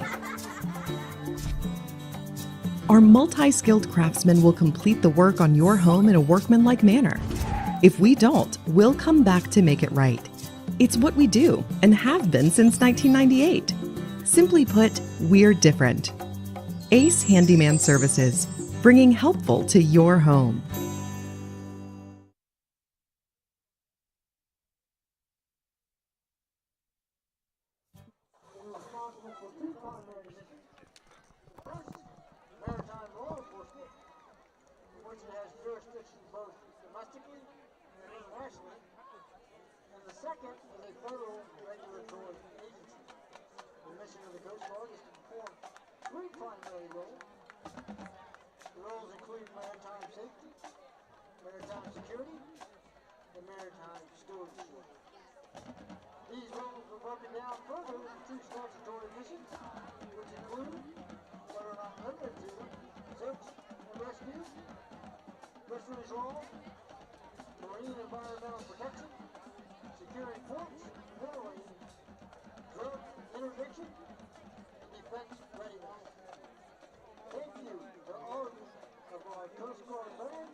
Ladies and gentlemen, I'd like to remind you that the Black Hawk is open outside the stadium here. As you go out into the parking lot on the east side, Black Hawk helicopter provided by the military. And welcome back to Sussex Central High School. Benny Mitchell here with Scott Kammerer. Trey Mitchell, Matthew Westcott on the cameras. Dave Marvel has added up the halftime stats for your Ace Handyman Services. Again, folks, this is the First State Orthopedics Game of the Week. Brought to you by First State Orthopedic, our Game of the Week sponsor. First State Orthopedics has 29 physicians at 16 locations, which provide both surgical and non-surgical treatment for a variety of orthopedic conditions, and are specially trained in the current state-of-the-art techniques. They serve as team physicians for over 20 high schools, Wilmington University, and many local recreational and competitive leagues. Their doctors are readily available at all local emergency departments, medical aid, and urgent care centers for consultation and treatment. Give them a call today at 302-322-3400 or visit firststateortho.com. Be sure to mention you saw their ad on Delaware Live Sports. So, guys, let's get to the halftime stats. And like we said, Sussex Central's controlling the stats, but I thought Salesianum was controlling the field position in this game. Yeah, you're absolutely right. The one thing that jumps out at you looking at these stats, 198 yards, total offense in the first half for Sussex Central, only one touchdown, Benny. And That's correct. And that tells you that Salesianum won the battle of the field possession because Right. they forced Sussex Central into a long situation in nearly all their possessions. I mean, 8 first downs in the first half, so that's 4 a quarter and only 1 score. For the Golden Knights, 198 yards total offense, 71 yards passing, 127 on the ground. They have the 1 turnover on the block punt. For Salesianum, 62 yards total offense, 58 of it through the air for rushing. And Central has shut down that running game here tonight. I mean, they have kind of forced Sally's to the air. I think Sally's is comfortable there, but Central has forced them to throw the ball a lot. Shields, 4 carries for 35 yards. Bell, 3 carries for 22. Long, 6 carries for 49. He has the touchdown. And that was at the 6-minute mark of the second quarter. Ransom, 4 carries for 14 yards. For the Knights, catching, Steen has 2 catches for 33. Henry had that big 37-year-old tip pass. He hauled in. Lego, 3 for 24. Ballant, 3 for 32. The quarterbacks, this is something high school football we don't usually get to talk about, too. Quarterbacks slinging the baby around. It's Stower, 7 of 11 for 58 yards. And Morris is 4 for 10 for 71 yards. Those are your halftime stats brought to you by Ace Handyman Services. He's in Dover, Delaware, also covers Sussex County and Lower Newcastle County. Check out Nick Peeler as we, he's an Air Force veteran as we talk about armed forces here tonight. Check Nick Peeler out. A couple updated scores here, Scott. Seaford, Tower Hill knotted up 14-14. St. Mark still leads Brandywine 28-0. Laurel 28-0. Friends leads Delmar 7-0, and that is down there in Delmar. That's down in Wildcat country. Yes, it is. One thing that jumped out at me is I feel like Long has the hot hand of the 3, really call it 4 backs if you put Bell in there. Of the 4 backs for Sussex Central, I feel like Long has the hot hand. P.J. Henry with that 35-yard pass he hauled in, really Central didn't get to capitalize too much on that one. But of the 7 for 11 that Ryan Stoyer in the passing game, 4 of those completions came on the last drive with 59 seconds left. So I thought he looked great in that little bit of a hurry up. Right. He threw a couple quick outs. He threw a crossing route. I mean, he actually threw one in the I would consider triple coverage that was dropped. And to me, he felt the best and most comfortable working through his progressions. The one was on his third look, so he worked all the way through his progressions on that drive. So I felt like he, under the pressure of the last drive, he looked the best to me in that drive. Scott, we're going to take a commercial timeout. Come back with the second half here from Georgetown. You're watching Delaware Live, powered by 302 Sports. First State Orthopedic statewide has 29 physicians at 16 locations. Our physicians and staff provide both non-surgical as well as surgical treatment for almost all orthopedic conditions and injuries. We are specially trained in the current state-of-the-art techniques. We serve as team physician and orthopedic consultant for over 20 high schools, Wilmington University, and many local recreational and competitive leagues. Our doctors are readily available to the local emergency departments as well as medical aid units and urgent care centers for consultation and treatment. Call for an appointment today or visit us at firststateortho.com. Hi, I'm Scott Kammerer from Sodell Concepts. Today we're at Matt's Fish Camp in Fenwick Island, Delaware. Come check us out. Matt's Fish Camp features seafood classics, coastal comfort food, and chef-driven specials that pair perfectly with our large selection of craft ales, curated wine list, and camp cocktails. Matt's offers indoor and outdoor dining and is the perfect place to have dinner with your family, happy hour with friends, or enjoy lunch at the Raw Bar. Matt's Fish Camp in Fenwick Island, Delaware, open 7 days a week year-round. See you soon. Hi, I'm Scott Kammerer from Sodell Concepts. Today we're at Thompson Island Brewing Company in Rehoboth Beach, Delaware. Come check us out. Located in the Rehoboth Gateway next to Blue Coast Rehoboth, Thompson Island will follow the Sodell tradition of serving beautiful, simple food that will pair perfectly with our fresh homemade beer. Thompson Island is the perfect place to have dinner with your family, enjoy happy hour with friends at the bar, or spend a day in the beer garden playing bocce ball and ping pong. Thompson Island Brewing Company in Rehoboth Beach, Delaware, open 7 days a week. See you soon.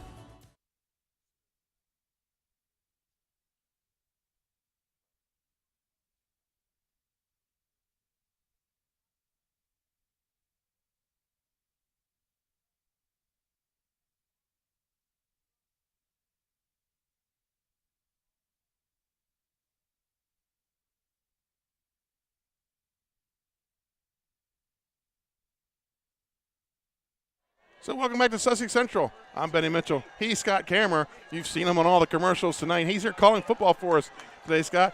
A little bit like you said, football, a lot more preparation to get ready for an event, huh? Yeah, absolutely. You know, I think watching the games and watching the trends and seeing all the different options gives you like a good feel. But, you know, football is great because it teaches you how to work with other people. It teaches you how to be compartmentalized, how to be, you know, do your job. Bill Belichick says it all the time, do your job, and we'll win games. So this game has not gone like we thought. I mean, it really hasn't. It's like Sally's has tried to run the ball and hasn't been successful. And to me, they're a passing team, and they should spread it out and throw the ball. And to me, Sussex Central's a running team, and they've tried to throw the ball the whole game and have had some success with it. I mean, and they broke a long run for their touchdown. But if you looked at the three kind of keys to the game that we talked about before, the penalties have played a big role in this game. Special teams have started to play a role in it. But for the most part, it's been defense. Sussex Central's still pitching a shutout. They haven't given up any points. And Salesianum has given up 200 yards and only one score. So it's been a battle of defenses. And you're gonna have to see something happen here because it gets to be a long time to be playing that much defense and giving up those many plays. So you're going to start to see, I think, things loosen up here a little bit more in the second half. Scott, as we come to towards the end of the game, keep in mind at halftime at the end of the game we have 2 awards we give out. First is the Active Pest Solution Pest of the Game and the Louis Pizza Player of the Game. So we'll be awarding 2 players. Our cameraman Trey Mitchell will get down the field. He'll get their pictures. And we'll get them up on Twitter tonight. And get a little awards there. Jim Tack loved the Pest of the Game. That was one of his favorites. Usually a defensive guy. Doesn't have to be.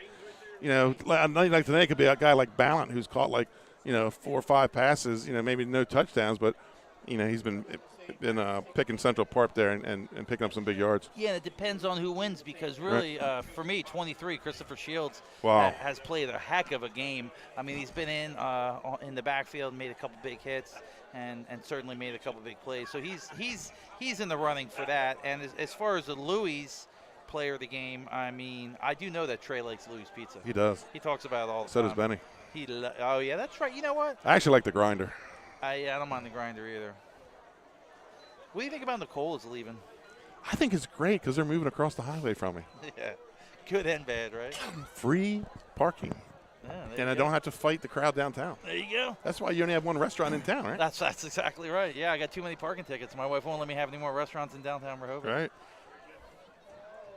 So it looks like Sussex Central is going to kick off.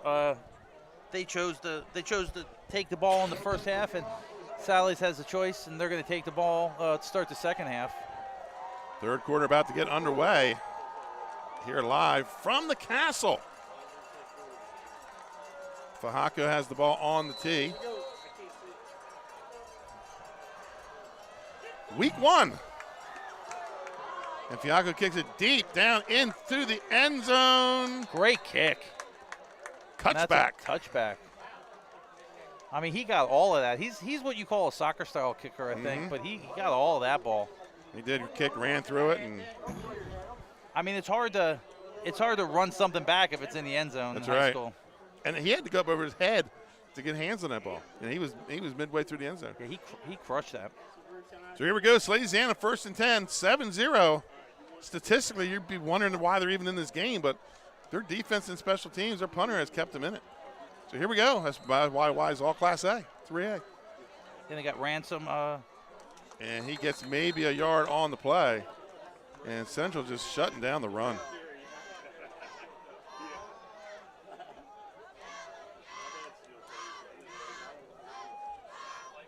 Yeah, that was 23. Christopher Shields in on that play again. He's racking up the numbers.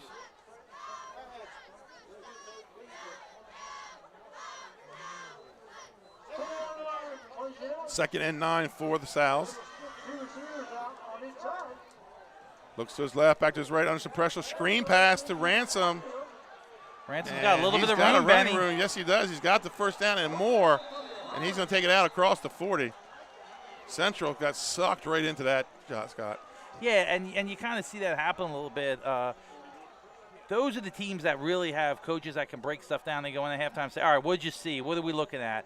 You know, what can we do? And say, hey, you know what? They're getting up the field. They're pursuing. Let's fake the ball and then throw a little slip screen out to the right into the flat and let Ransom take off and pick up 10 yards. 1st and 10. Ransom again, left side. And he hits the hole, hits it hard, picks up about, we're going to call it 6 on the play. And you got to feed your hot hand. I mean, he just picked up 16 yards in 2 plays, so you got to go with the hand that's hot. You got to feed the monster. 2nd and 4 for the Sows. Ball at their own 42-yard line.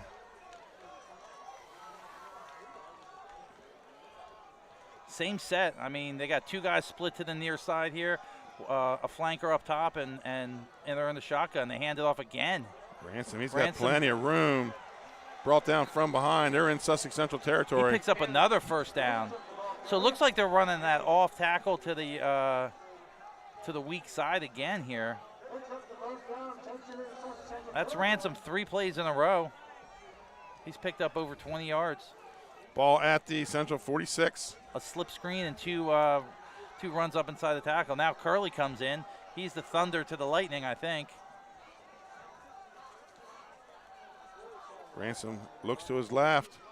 Throws deep down the sideline. This might get picked. He uncorked that one. Incomplete. Nice play by number 5 to break that up. That's Lucas Ryan, and there's a flag, probably a hold. Yeah, Starr's going over to the sideline. The coach is like, yeah, don't throw that. Eat that next time.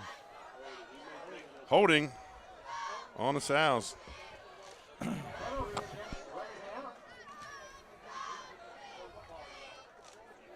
Yeah, 13 was coming over. That was Jace Peden. And a nice play by Ryan to break that interception up.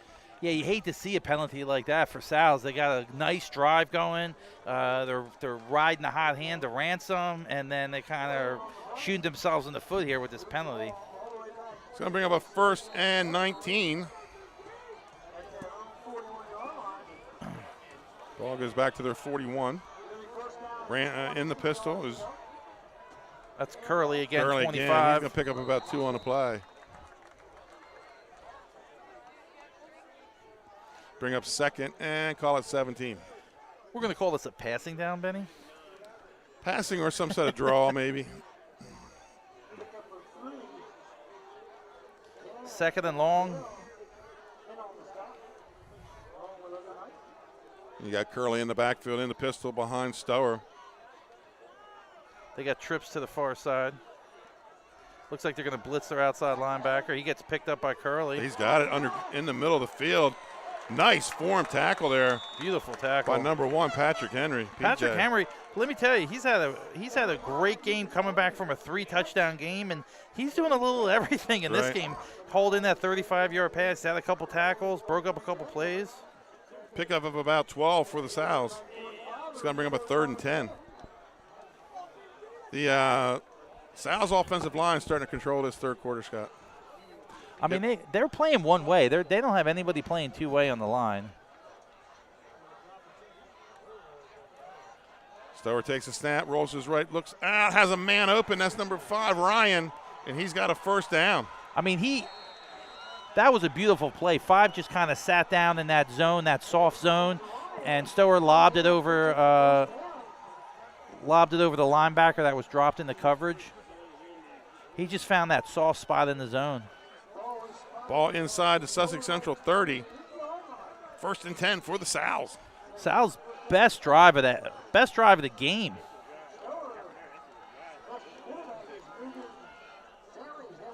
I mean, they're putting together a nice little drive.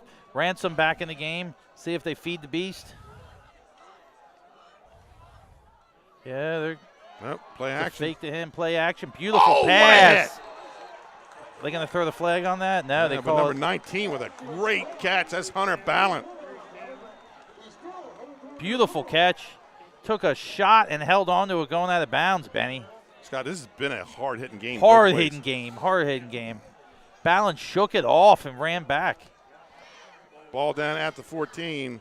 1st and 10 for the Sows. They're in the Lasher red zone. And listen, Stower put that ball on the money. Put it right where only Ballant could catch it. Pistol formation, slot to both sides. Balance, drops back, rolls Plenty right. of time. And that's going to be incomplete. That's a dangerous throw. When you're rolling to the right and throw back to the left, coach will tell you 9 times out of 10 you should eat that ball. Yeah, that's right. Yeah. Spike it going out of bounds. Especially inside the 15. Yeah, that's the last thing you want to do. But, you're young. You want to make things happen. So. Second and 10 for Salesianum at the Sussex Central 14. We got trips to the right, single to the left, one back. Looks like they hand it off to Ransom. It does. He gets clogged up. That's 52. Negron, Justin Negron, 18. Made the initial contact. Gain of 2 on the play. Yeah, third and 7. Looks like 42 cleaned it up. There, that's Jaden Dorsey.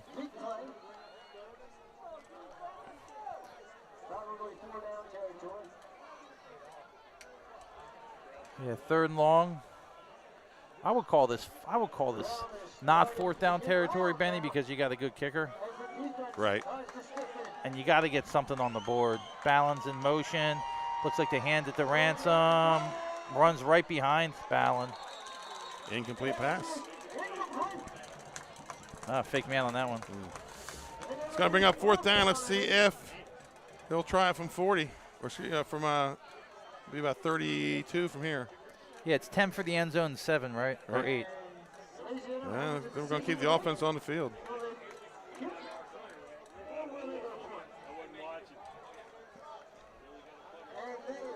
So ball at the 12, 4th and 7.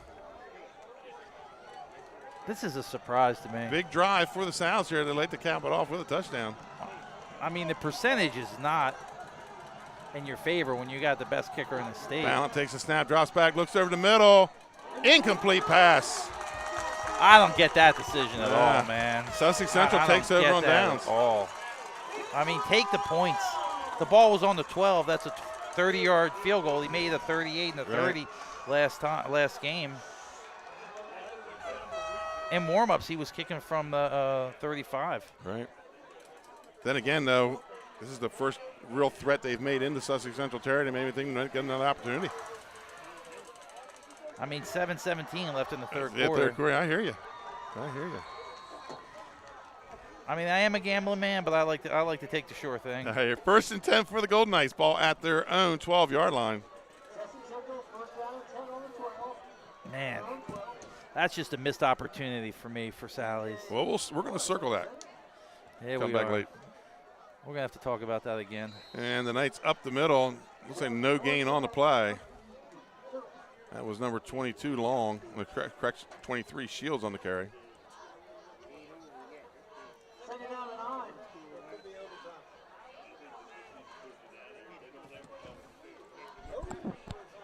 Second and I guess they're going to give a game 1, 2nd and 9. Ball at the 13 for the Golden Knights. I think Coach Walls like to take some time off the clock here. Nice long drive. That's going to be Henry. Cuts it back into the middle. And he's going to pick up a couple on the play. Again, hard hitting down there, Scott. He is tied up. That was number 42, Trevor Way, on that play. Gain of 2 on the play. 3rd and 7. The linebackers for Sally's have had a great game. 42 and 45, Jacob Urban. Bucks, that was a Buck sweep there. See if they come back with that counter. But it has not been typical John Wells offense. He's thrown the ball a lot. And they're going to throw it again. Morris drops back, has a man open. Steen, incomplete. And I feel like Steen was open, and he was right there. Right, just threw behind him. Yeah, just threw behind him. And Steen's limping off the field a little bit. Knights are going to have to punt it away out of their own end zone. So again, Sal's so far winning field position, Scott. All nickels on the scoreboard, 5:55 to go here. Looks like Sally's has 2 back. Aiden Lucy. That's 3. And 3, Nicholas Strakowski, who had the kick return had against the kick Cape. return against Cape. So, I mean, they're dangerous in the backfield here. I mean, they're dangerous in their returners. Oaxaca punts it away. High floater. Oh, he muffed it. Muffs it. Falls on it, though, so looks like Still going to be good field position. Yeah, it looks like the ball's on the 50. And we'll see, see if they go back to the same thing, and that's feeding the hot hand Ransom and throwing the ball to Ballin.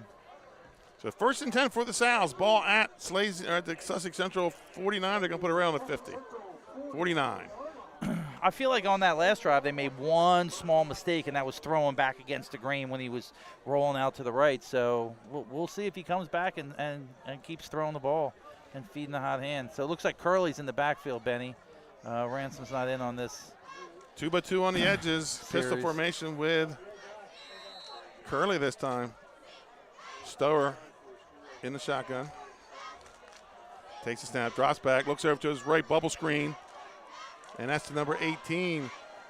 That's 18, Jazir Gaiman.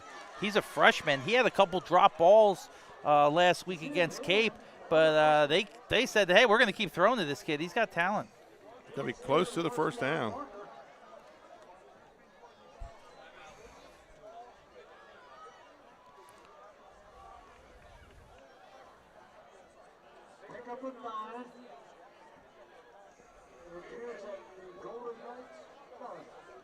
So it's going to be a 4th down or 2nd down.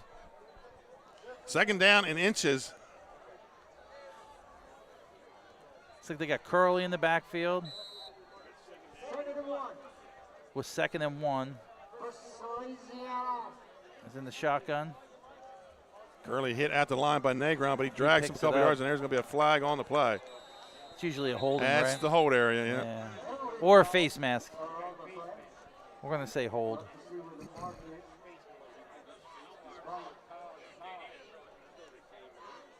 Yeah. He's calling holding on Sal's.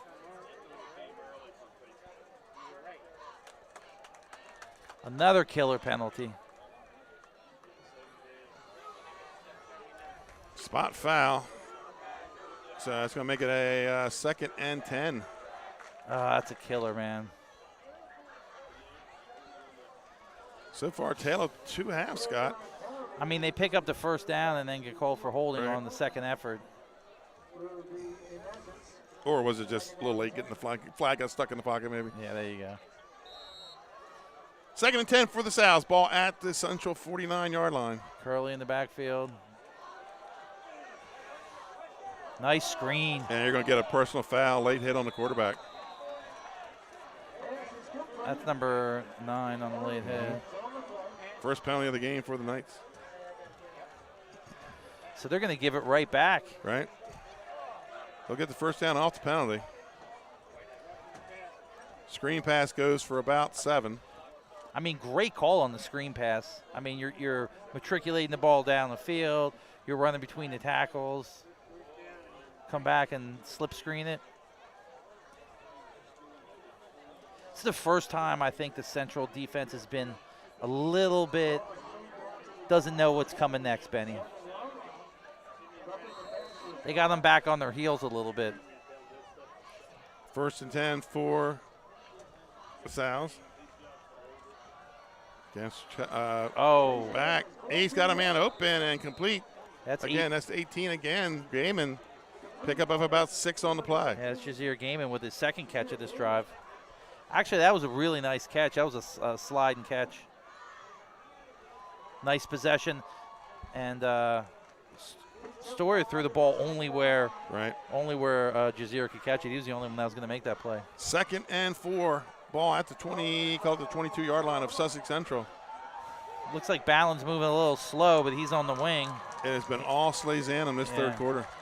See, they put number 19 in motion, coming back. Looks like they're going to run behind him with a little reverse. Nothing there. Nothing. Gabe Cannon. You're not fooling Gabe Cannon on that one, Benny. He was waiting for him. Deep in the backfield. Yeah. That's one of the problems with those slow developing plays.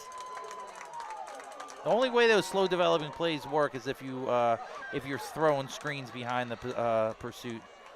Loss of 6 on the play brings up 3rd and 12. I mean, the slow developing play 6 yards in the backfield is not what you're looking to do. And there was two other guys. If he didn't make the tackle, there's two more there waiting. Yeah.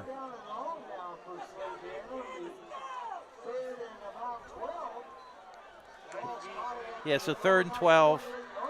Sally's comes out pretty much what they've been in the whole thing. Pistol, trips on the right, single back. Looking to throw to the weak side. No, nothing. That's like Kevon.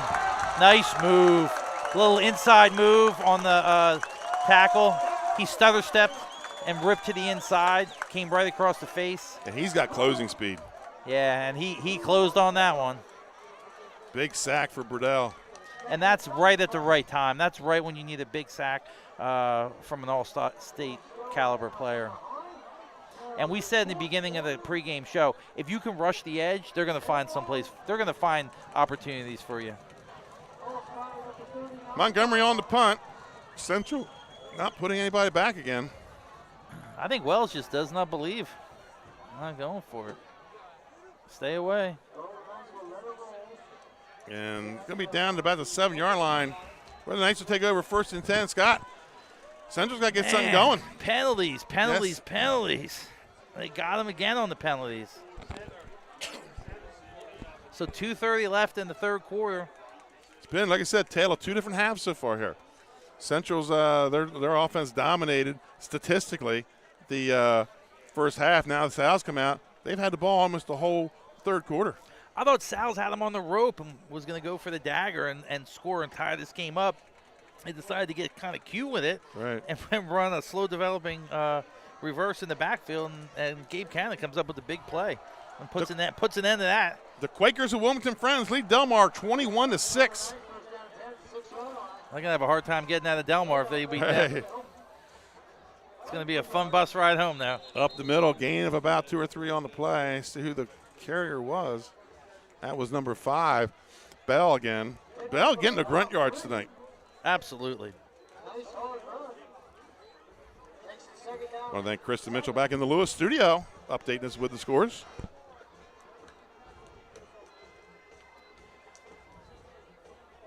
We have a Lewis studio? Yeah. Yeah. Room in my house with a lot of equipment in it. 2nd and call it 7. And there's the counter. No, he's a quarterback keeper with Morris. Morris cuts it back inside. He gets out to about the 12 or the 13. He made a little something out of nothing. Yeah, he got maybe 2 or 3 on the play. The Sounds blew up the left side of that line. Yeah, he was in trouble for a minute there. Give him a gain of 2, maybe a yard only. 3rd and 6. Yeah, that was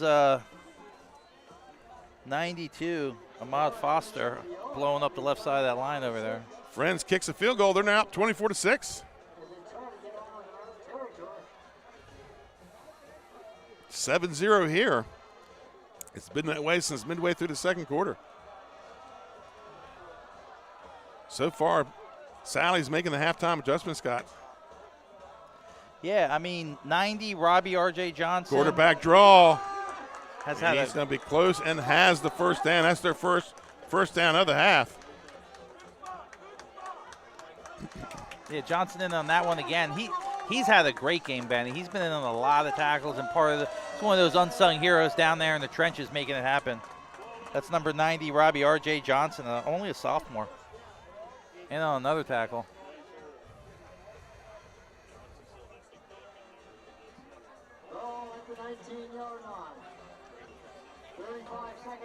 In Maryland, Arundel and Smyrna 0-0.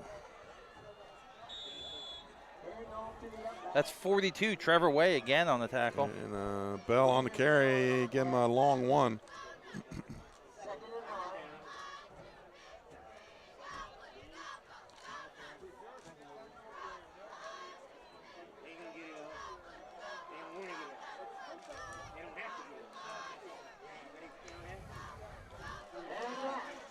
And it's going to be the end of the 3rd quarter here, Scott. I mean, in some ways, this is a heavyweight slugfest. They're just going back and forth, not scoring a lot of points, but a lot of people are getting punched. At the end of the 3rd quarter, your score is Sussex Central 7, Salesianum 0. We'll be right back after these commercial timeouts.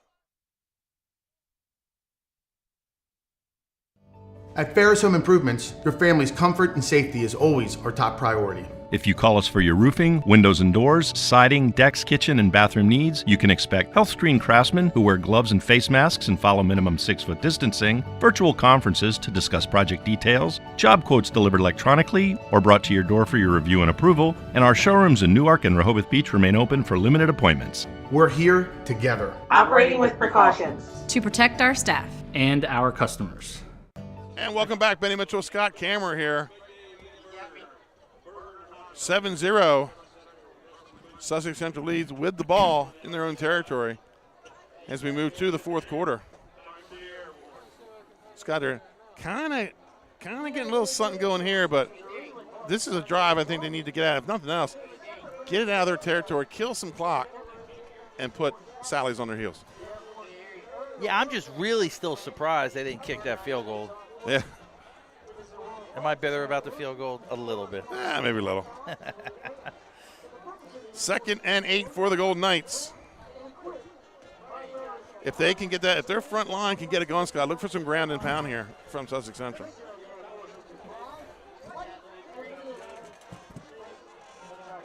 I mean, this would be a great opportunity to put together a nice long drive and ice the game.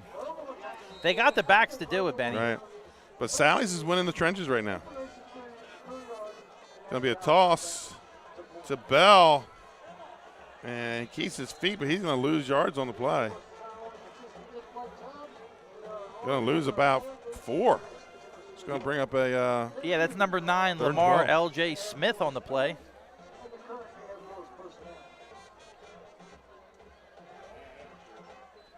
Smith's been on quite a few plays. He's only a sophomore. 3rd and 12.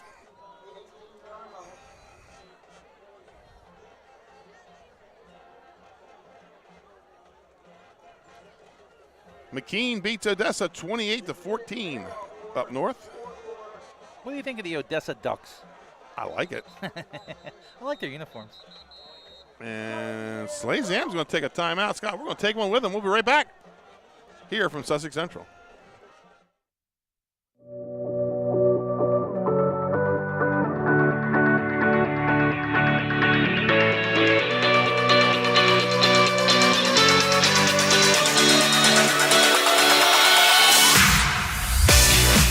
I'm Chef Hari Cameron.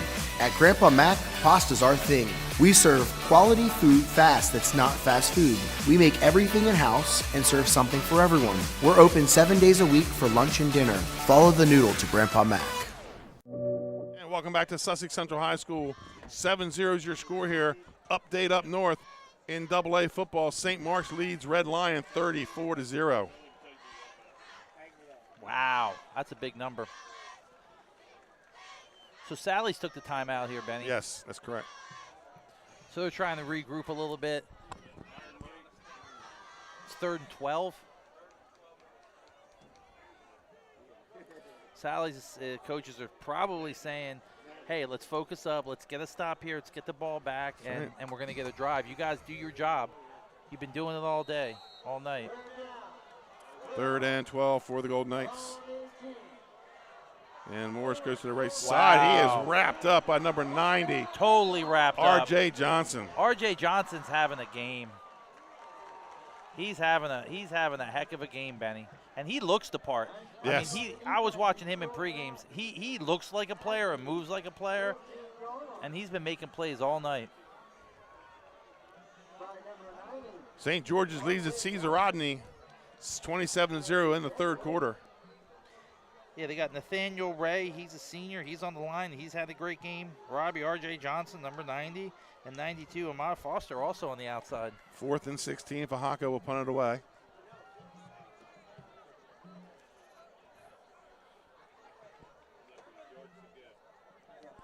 And he gets a high end-over-end kick. Calls for the fair catch. And again, good field position. One thing Sally's couldn't complain about tonight is field position. Absolutely. They have had it all night long. 2 things you can't complain about here at Sussex Central: the concession stand and field position. In no particular order. Right. So far, stats this half. Salesianum with the 3 first downs. Sussex Central with 1, and they're fairly even penalty yardage. I just feel like Sally's has had killer penalties at the worst possible time. Yeah, when they've had them, they've been bad. They've been bad and hurtful. So this is a big drive. They're all pretty big, I guess, right? Mm-hmm. This one just feels more important. They called a timeout. They got the stop. Their defensive line, including 52 Andrew Semelli, is the other defensive lineman for Salesianum that's been playing great. That defensive line's just been they've surprised me. They've come up big in this game. We have a Sally's player down about the 20. Looks like he's in cramp position with the trainer straightening the leg. It is cramp season and cramp time of the game. That's right. It's full cramp mode. I may have a cramp right this second. Oh.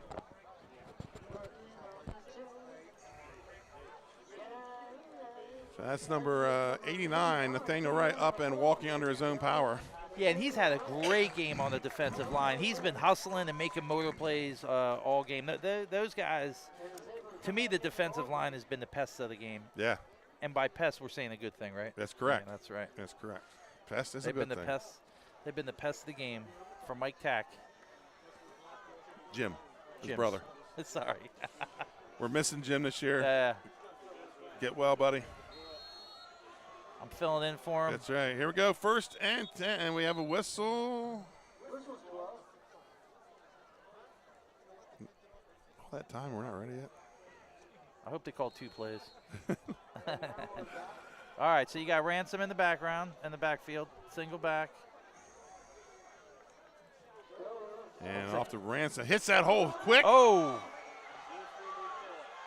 And he won't go down. He gets it inside the 25 for another Salesianum first down. Yeah, that was a nice long run. Looks like 45, Nadarian Dorr finally got him down after about the 9th guy. And again, we talked about it in pregame. Ransom, he hit that hole full speed. He did. And let me tell you, an arm tackle is not going to get it done in the interior there. The band's playing now, boy. Might get you in a sling. Yeah. 1st and 10, ball at the Central 23. Let's see if they go right back to it. And they do. They do. Oh, big push from the offensive line. He ran to his own player and pushed him up. Big push. Gain of about 5, maybe 6 on the play. He's going to bring up 2nd down. Ball inside the Central 20 in the Lasher red zone. It's going to bring up a 2nd and 4. And what you don't want for Sally's is a penalty implosion. No, right. What you want here is nice, solid, couple more runs up the middle. Put yourself in the position to tie this game up. And Ransom had a nice rest. I mean, he had a good rest here. So he came back. He's out here firing on all pistons. 2nd and 4 in the pistol. And it's going to be Ransom late. No, he keeps it. He keeps it. A little bit of RPO action there, and he's got another Salesianum first down. A little razzle-dazzle there from Starr. I mean, that was a run-pass option. Look, he's just reading the end on that. If the end crashes and tries to take out the back, he just tucks it and goes. 2 weeks in a row here, Scott, where Sally's making adjustments at the half, coming out and playing a much better game in the second half. I mean, if you're making good adjustments, that means you have somebody good up top relaying the information down. 1st and goal, 1st and 10 from the 12. Looks like they have Curley's in back. there. Yeah. The fullback slash tailback. Motion and comes back. Looks like he's going to pass Under some it. pressure. Oh, not what they wanted. That is not what you want. And that's Kevon. No, I think that may have been Cannon. Is that Cannon? No, with Kevon Burdell. Kevon Burdell. Mama, there goes that man again. 3 big sacks in this game. And you know that's when you have a arsenal of good pass rush moves when they work in clutch situations. I actually think he swam back to the outside on that one. He's got quite a few moves. That brings up a and you know what? About 20. I don't know why they're not chipping him in those situations. They're leaving him one-on-one with the left bubble tackle. Screen. And thrown down out of bounds. Yeah, in a situation like that, you'd think they would chip him with the back and just kind of slow him down a little bit if you're going to roll to that side, you know. I think it's going to be 3rd and goal. No. They can get to the 2. The 2, yeah. But it's going to be a 3rd, about 16 or 17. Pick up about 3 or 4 on the play. Yeah, I guess if you have one back in the backfield, you can't really chip that end on that. I mean, you could try and get him with a tight end, but he's on the weak side. Got to roll to right. Don't throw it into coverage. No. Batted away. Number 20, William Harmon comes up big there, Scott. I mean, I was just hoping the young guy didn't throw it in the trouble, you know. Sometimes it's live to fight another day, just eat that pass. And he thought about tucking it and running and just picking up a yard or 2, but he threw it into dangerous territory. 4th and about 16 from the Central 18. I mean, you're looking at another stall drive. So are they going to kick this one or are they going for it? This one might be a little long. Scott, how big was that sack? How big was that sack? It was huge sack. And, hey, big-time players come up in big-time situations.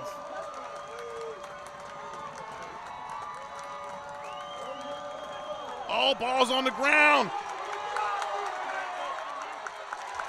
And a sack. Turnover on downs, number 42. Yeah, Jaden Dorsey. Looks like Curley came through and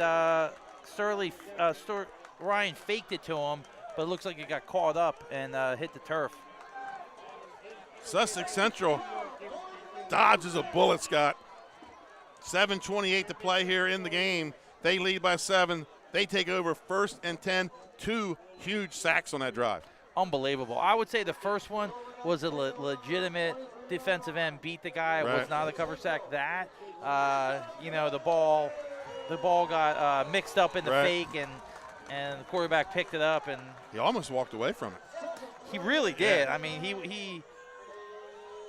he almost walked away from him. Shields jump steps to the left, gets it out to about 25. Gain of about 2 or 3 on the play. Shields is hanging that ball out there. I thought it was going to be a strip for a second there, but he got out of the way at the last second. Gain of 3 makes it a 2nd and 7. Scott, this is why it's tough to play in the Castle.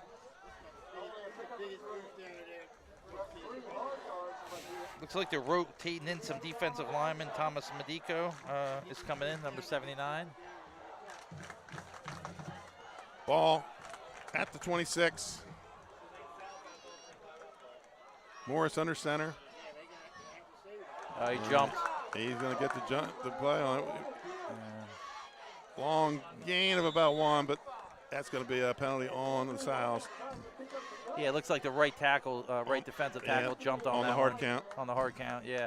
Hey, that's smart football. You see the new guy, defensive end cramps up, he goes out, new guy comes in. Let's hard count him. Well, actually, the nose guard moved a little, and then the second guy jumped. Well. And they're going to talk about it. I almost always try and blame the nose guard in case anyone jumps. Interesting what this discussion could be. What did you see way over there?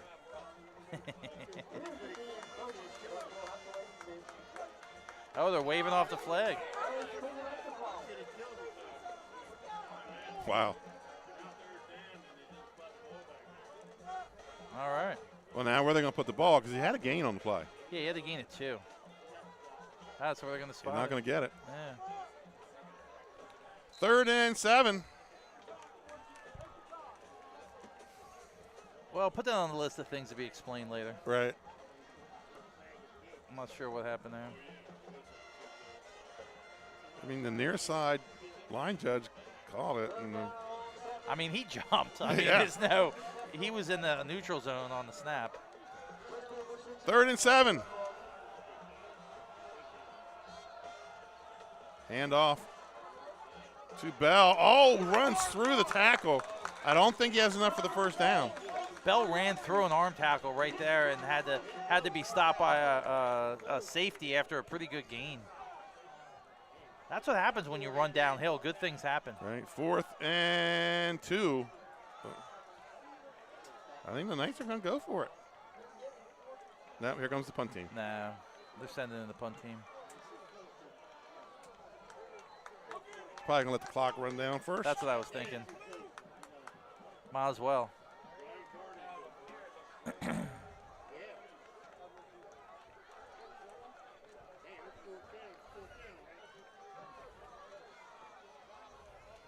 So Sally's going to get the ball back with around 5 minutes left. There's the count. Down 7-0. And Sussex Central is going to take a timeout. We're going to take one with them, folks. We'll be right back. Your score, Sussex Central 7, Salesianum 0. For over 15 years, our company has been building homes in Sussex County, Delaware. We offer a completely comprehensive program for our customers that makes building a new home enjoyable. At Capstone Homes, we have access to lots in our amazing communities or through our realtor partners. Visit with our team of professionals for a completely comprehensive experience. We can handle absolutely every part of building a new home for you and your family. Create your new home. Create a Capstone home. And welcome back to the Castle. 5:09 to play here in the game. Golden Knights 4th and 1. Punt team on the field. I mean, I love that timeout call by Coach Yeah. Wells. I really do. I mean, that's a smart call. Let the clock run down, call timeout, get out there, tell you guys what we got going on. Yeah, your defense, they haven't broke yet. I mean, they've given up some yards, but they haven't broken. And the defensive secondary's had their hands on a few balls. Yeah, and he's telling, look, man, know your assignments, know who you're blocking. Let's get the ball back in their hands. Let's play some defense. So they punted away. High flow. That's a nice spiral. Great kick. Oh, and a he central gets a bounce. roll. Inside the 20 to the 18. That's where the Sals will take over. 1st and 10, under 5 to play. I mean, great punt. Right when you needed it. Right when you needed that good punt. And the thing you love about high school football, the Sally's band started playing right at the right time. Another score from upstate. Archbishop Curley 26, DMA 0. So here come the Sals. Scott, they created magic in the final minutes last week. Can they do it again? Yeah, the crazy thing, this is the second biggest drive of the freshman's young career because he had a same drive like this last week. I think with less time. I think there was only 2 minutes on the clock then. So let's see. 2-by-2 on the sides. Pistol formation. Takes the snap. Hand off to Curley. Curley's got running room. Curley gashing him up the middle. He picks up about 8 or 9 on the play. 2 great blocks up front. Really cleared the way. That was you could have drove a truck through that hole. I mean, he didn't get touched till he was 5 yards down the field. Curley still in the backfield. He's a single back. 2 receivers. Curley again. And he's going to have the first down. Looks like that got stopped by Kevon. That's number 9, Kevon Moore-Brittle on the play again. Third quarter, Seaford leads Tower Hill 20-14. Midway through the third. Yeah, Moore-Brittle just stood up that tackle and just stuffed that play in the hole. 1st and 10, ball at the 30.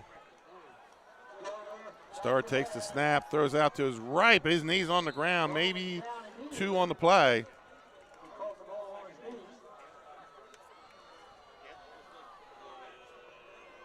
I do love those green gloves he's wearing. Mm-hmm. Gain of 3 on the play. 2nd and 7. You could see. I like the green gloves. You could see what's happening.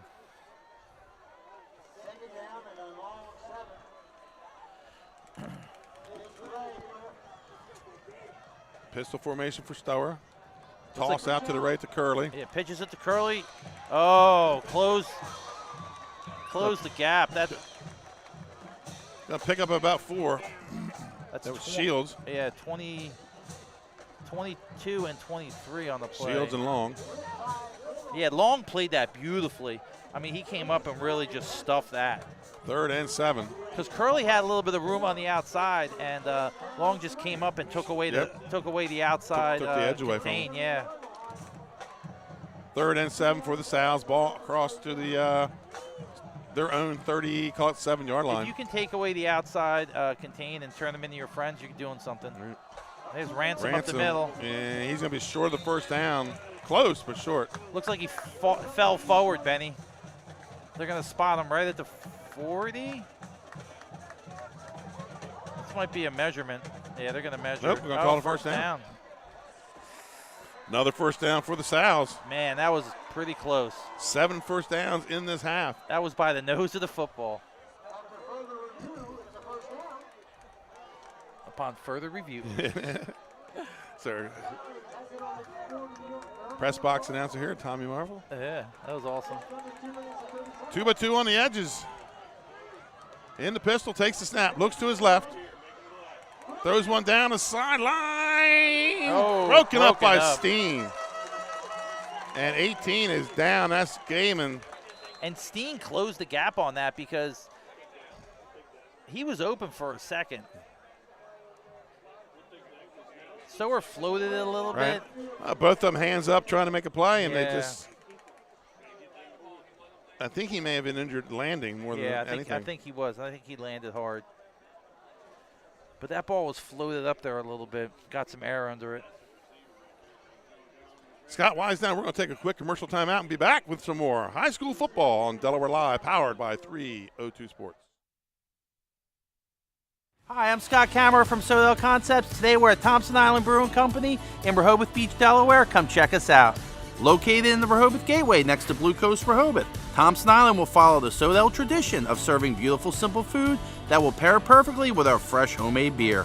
Thompson Island is a perfect place to have dinner with your family, enjoy happy hour with friends at the bar, or spend a day in the beer garden playing bocce ball and ping pong. Thompson Island Brewing Company in Rehoboth Beach, Delaware, open 7 days a week. See you soon. You can't use Welcome back. Sussex Central High School's Jasir Gaiman able to get up, walk off on his own power. So that brings up a 2nd and 10 from the 40, their own 40. Yeah, Liam Lego split out to the near side. You got twins on the far side and Ransom in the backfield. They hand it to Ransom. He's got a nice hole up the middle, Benny. He does. He's going to pick up about 9 on the play. Yeah, it's going to. Clock is running, Scott, down to close to 2 minutes. Looks like they're hurrying up. They're calling 2 plays at a time here. Central's running in another player, though. 3rd and 1. Looks like they hand it off again. Ransom up the middle. He got a little sliver got of the room. first down. Yeah, he really did. Minute 48 to play. Say they're on the 45. That's a timeout. Sadly, Scott, let's stay right here with it. That's a great timeout. Minute 48 left. Leaves them with 1. 45 yards to go. They need a score because they're down by 7. They're going to need a score and a extra point or score and go for 2 in the win. Seaford up 20-14 over Tower Hill. Scott, they're playing up in division. Seaford last week put 41 on the board. Ton of penalties. But they might be for real in single A. I've been hearing good things about them. They got athletes all over the place, and they're well coached. Well, I asked Mark Quillen how much he thinks this is coming off of the great basketball season where they went to the semifinals. He said it's everything. Kids want to be there now. Let me tell you, that was a really good team. We watched them at Slam Dunk. They came to play. And they got a lot of them coming back. Yeah. So 1st and 10 for the Sows at the Sussex Central 45-yard line.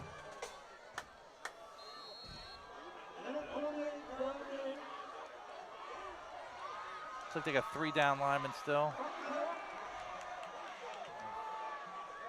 And broken up by Shields. That's 2 tonight, Scott, for him.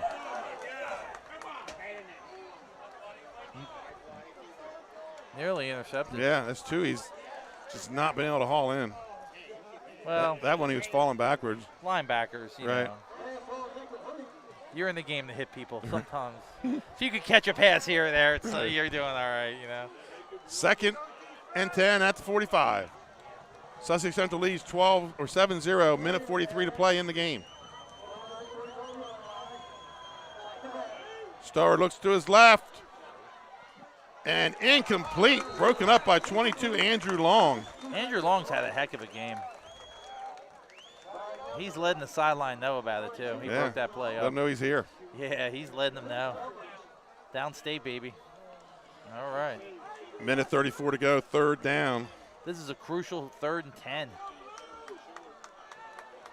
I mean, obviously fourth down territory, but you hate to get to that point.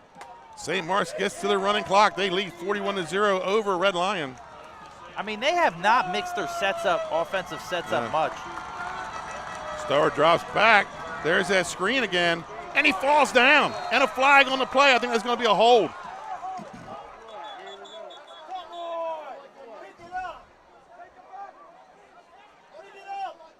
Yeah, they're calling a hold on Sally's. Yeah, it was number 19, Hunter Balance. Tough call.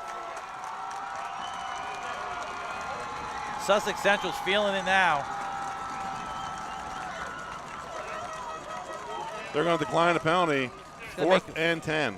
So this is the game here, Benny. Right. A minute 28 left. 4th and 10. Sally's Big down call by here. 7. Big call here to decline this penalty, because what happens, Scott? The clock runs as soon as they decline it. As soon as the ball's set. 4th and Big 10. play. Here's the game in a nutshell. Play of the game here for the Sows.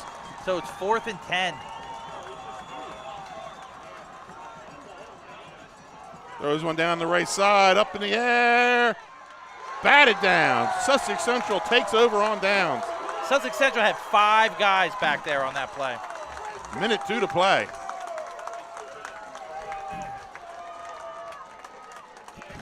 Well, as it stands now, Sussex Central pitched a shutout, which, right?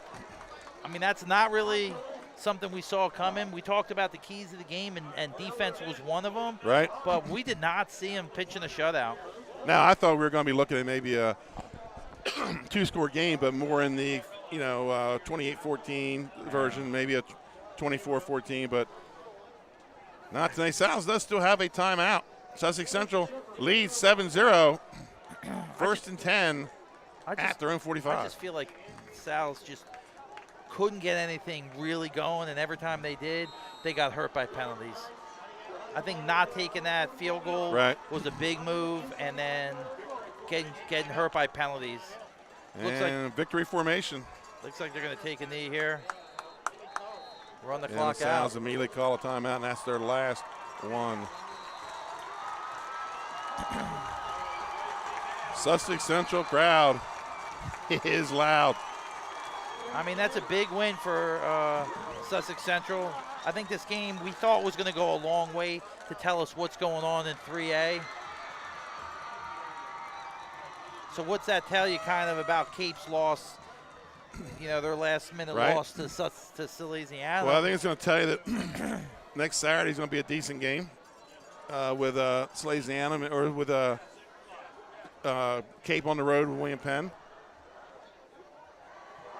William Penn, one thing they have athletes. It's one of the biggest schools in the state, and Central beat them up early, kind of like what Central Cape did early last week. Sal's finished it off. But the big thing here is Central pitching the shutout. I really feel that William Penn really got hurt by all those penalties. Yes. I mean, that was really the biggest issue with them. It was all their penalties. Yeah, I think they might be a better team than what we saw last week. Yeah, and I think that Sussex Central just took advantage of that and was disciplined and really well coached. 59 seconds to go, 2nd and 12. Victory formation for the Knights. So they can't stop the clock after this. No, they're going to hand it off. That's Shields.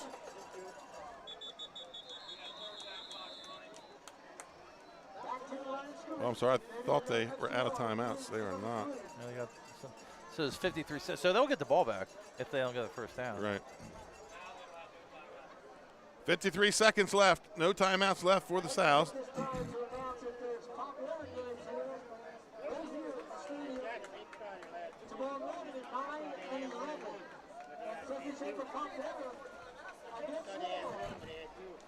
Scott, I think we're going to have to, during the commercial timeout, we're going to think hard about who our post-game players are.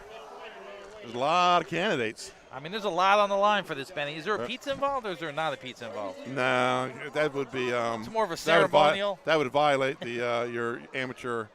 But we can get pizza. Yeah, I'll call Tim. Tim so it's a ceremonial. Yes. It's a ceremonial Louis Pizza Award. But I can always call Tony and tell him, hey, look, we picked the player of the game. Me and Scott will be down for some pizza. 3rd and 9 for the Knights. So they are going to snap the ball twice.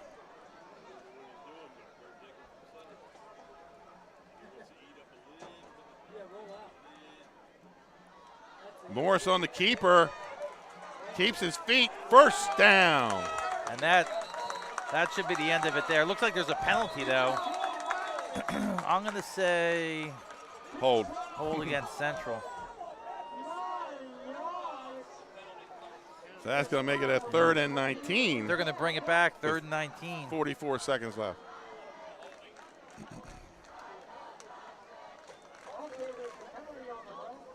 Looks like a holding was in the backfield, not at the point of attack.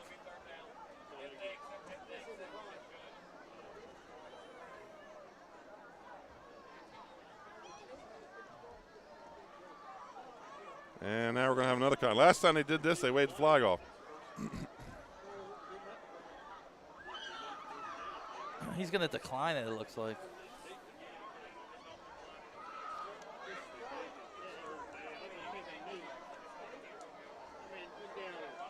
Well, the Sussex will be able to roll 30 seconds off the clock if they decline it. Yeah.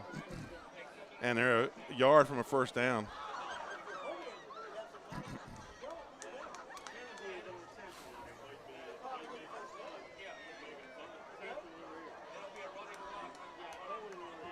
They will decline it. 4th down and a yard. Yeah, so 4th and 1. Now you got to make it. That's actually a pretty good call because if they go get two for plays, it, yeah. they get yeah. I mean, you don't want to punt it here, do you? I don't want to snap it. Yeah.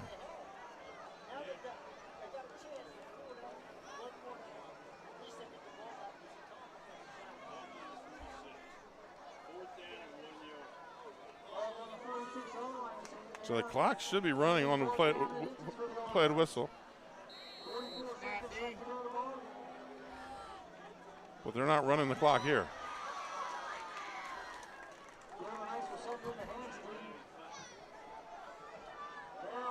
They declined the penalty on a run play. Shouldn't the clock be running? Should be running, yeah.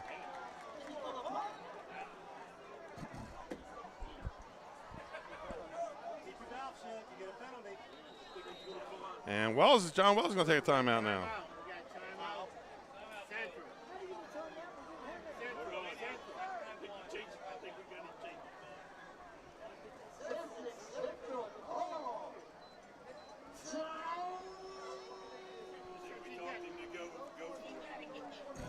So, I mean, what do you do here, Benny? You go for it? I mean, if you go for it and make it, yeah, then it's over. If you go for it and don't make it, they got 2 plays because the clock stops on the turnover, on a change of possession. I thought the clock should have been running off to the declined penalty. Yeah, so I thought. Because it was a rundown, stayed in bounds, declined the penalty, clock should run. Oh, then they took the timeout. Okay.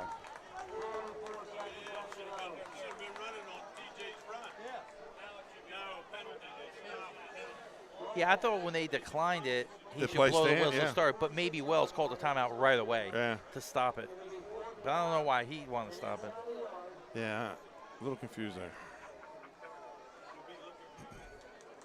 Well, you are in fake punt territory here too. They're not playing the punt return. I mean, we have seen a little. And the punter's not on the field. That's good reason. Yeah, we have seen a little punt from quick Morris. kick. Yeah. He did that out of shotgun now. 4th and a long one. Handoff to Shields. Oh, he stopped. He's stuffed at the line. And that's going to 37 seconds. That's going to stop the clock. The Sal's will get one more shot at it. So Sal's has no timeouts. 37 seconds left. Ball's on the 46. Their own 47, we'll call it. Call it the 47. So how many plays are they going to have? Well, it depends if they get out of bounds now. Yeah. I tell you what, Sal's done a good job of throwing the ball in a 2-minute offense up the field. And you got balance split out here. 2-by-2 on the edges, pistol formation. Curley in the game. I mean, look. He's going to throw the out. Oh, and stays in bounds. Pickup of about 8. They're going to have to spike it right here. 27 seconds. 2nd and 2.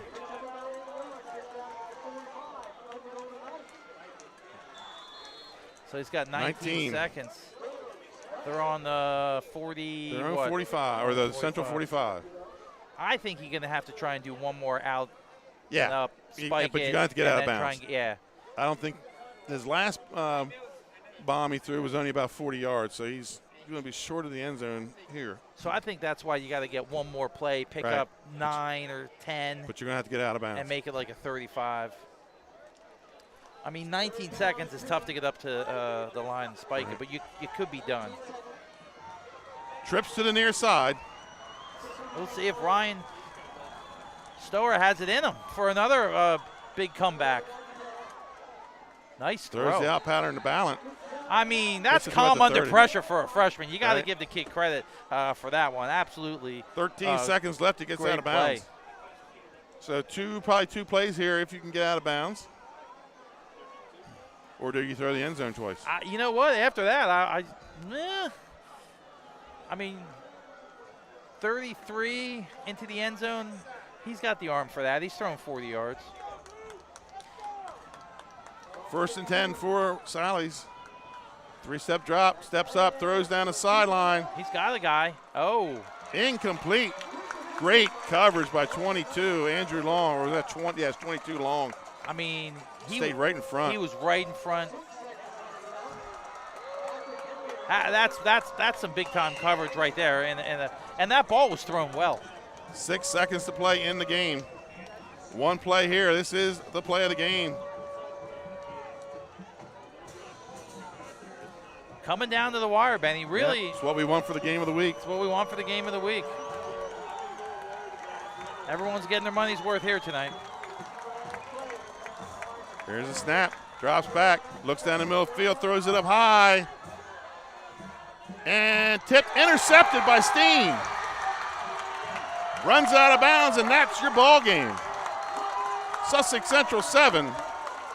Salesianum 0. Scott, quick commercial timeout. We'll come back with some post-game stats and our award winners. First State Orthopedic statewide has 29 physicians at 16 locations. Our physicians and staff provide both non-surgical as well as surgical treatment for almost all orthopedic conditions and injuries. We are specially trained in the current state-of-the-art techniques. We serve as team physician and orthopedic consultant for over 20 high schools, Wilmington University, and many local recreational and competitive leagues. Our doctors are readily available to the local emergency departments as well as medical aid units and urgent care centers for consultation and treatment. Call for an appointment today or visit us at firststateortho.com. And welcome back to Sussex Central High School. We just had a Black Hawk flyover by the Air Force. And Scott, your final score here, Sussex Central 7, Salesianum 0, a touchdown midway through the second quarter. The Knights make it stand. Let's go to the final stats. Total offense, Sussex Central 215, 71 in the air, 144 on the ground, 10 first downs to 1 turnover. For Salesianum, 227 yards on the total, 167 in the air, 60 on the ground, 14 first downs. A tale of 2 different halves, Scott. Not the game we expected, Benny, but that was the game we got. Right. Your stats on the game: Shields 6 carries, 35 yards. Long 7 carries, 49 with a touchdown. For Salesianum, Curley 7 carries for 26 yards. Ransom 13 for 78. He's your leading rusher in this game. Steen 2 catches for 33. Henry with the 1 catch for 37. Lego 4 for 33. Ballant 4 for 47. Starr 18 of 31 for 167, but he did have an interception. And Morris 4 of 11 for 71. And hold on. It is time. The Ants have hit the screen. That means it's time for the pest of the game. Scott, tonight's pest of the game, Christopher Shields, number 23. Talk about the game this young man had. He was all over the field, Benny. I mean, he was dropping into coverage. He was shooting the gap. He was making tackles. I mean, the kid played lights out. He didn't let anybody really get into his body, and he was able to roam and make plays. Sussex Central pitched a shutout, and he was a big, big part of what was going on out there. Chris Shields, he is our pest of the game by Active Pest Solution. Before we get to the player of the game, a couple scores coming in from out of town. The Seaford Blue Jays lead Tower Hill 26-14 in the fourth quarter. Are the Blue Jays for real? And Archbishop Curley leads DMA 32-6. Our Louis Pizza, player of the game. Not only the touchdown, but some big key defensive plays in the secondary in the second half. Number 22, Andrew Long. Yeah, Andrew Long had a great game when he had his opportunity to break a big run. He broke the big run, and he put the game away, 7-0. That was the only score in the whole game, and he had it. And then on defense, he actually had some great defensive plays in the secondary. He broke up a pass late in the game to keep Sally's from putting him in trouble. So he's without a doubt our player of the game, and it's really interesting to see Sussex Central. They came into the season, like we've talked about a couple times, 3 of the top 20 running backs. P.J. Henry stepped up. He was that man. He was the guy last week. He made it happen. And this week, it's Long making it happen for Coach Wells. And when you got 3 guys like that, including Shields, look out. They're going to be a threat come the end of the season. Next week, we will have an old-fashioned downstate rivalry game. It's the Battle of the Bell as the Milford Buccaneers make the short trip to Felton to take on the Lake Forest Spartans. The Set All Concepts pregame show starts at 6:30, kickoff at 7. Tomorrow, college football. The Delaware State Hornets and the University of Delaware Blue Hens, the Route 1 rivalry. Both teams are 1-0. Kickoff at 6 o'clock. Scott, I'm going to be there because tomorrow, 2 former All-State quarterbacks in our state get after it. C.J. Henry of Hodgson will lead the Hornets. Smyrna Nolan Henderson will be the Hen starter. And Nolan Henderson, he's had an incredible career at Delaware. We love watching him in high school at Smyrna. He threw the ball all over the field, and we're happy to see some of our big-time players staying home and making plays. Tomorrow, the big game on college football tomorrow. Number 14 USC heads up to Sanford for an early Pac-12 matchup. Kickoff at 7:30. Scott, any game you're looking forward to looking at this now? I mean, I didn't even know the West Coast had football. Do they even play football over there? This is an East Coast game, and the SEC is where it's at. There you go. Oh, I'm a Big Ten guy, but Big Ten, but I like Florida State. So folks, that's a wrap on our season opener for Trey Mitchell, Matt Westcott, and Dave Marvel. Christian Mitchell back in the Lewis studio, and Scott Kammer. I'm Benny Mitchell. Thank you for watching, and have a safe sports-filled weekend from all of us here at Delaware Live, powered by 302 Sports. Good night, Delaware sports fans. The things that matter most happen right in our own backyard. Our neighbors, our schools, the places we go, and the people we know. And now there's one news outlet where our story is told. Delaware Live. Locally owned, community-based news. Free to every reader, because Delaware's future belongs to all of us. Quality journalism we can trust to help us take on the day. Delaware Live. Our state, our news, our home. The things that matter most happen right in our own backyard. Our neighbors,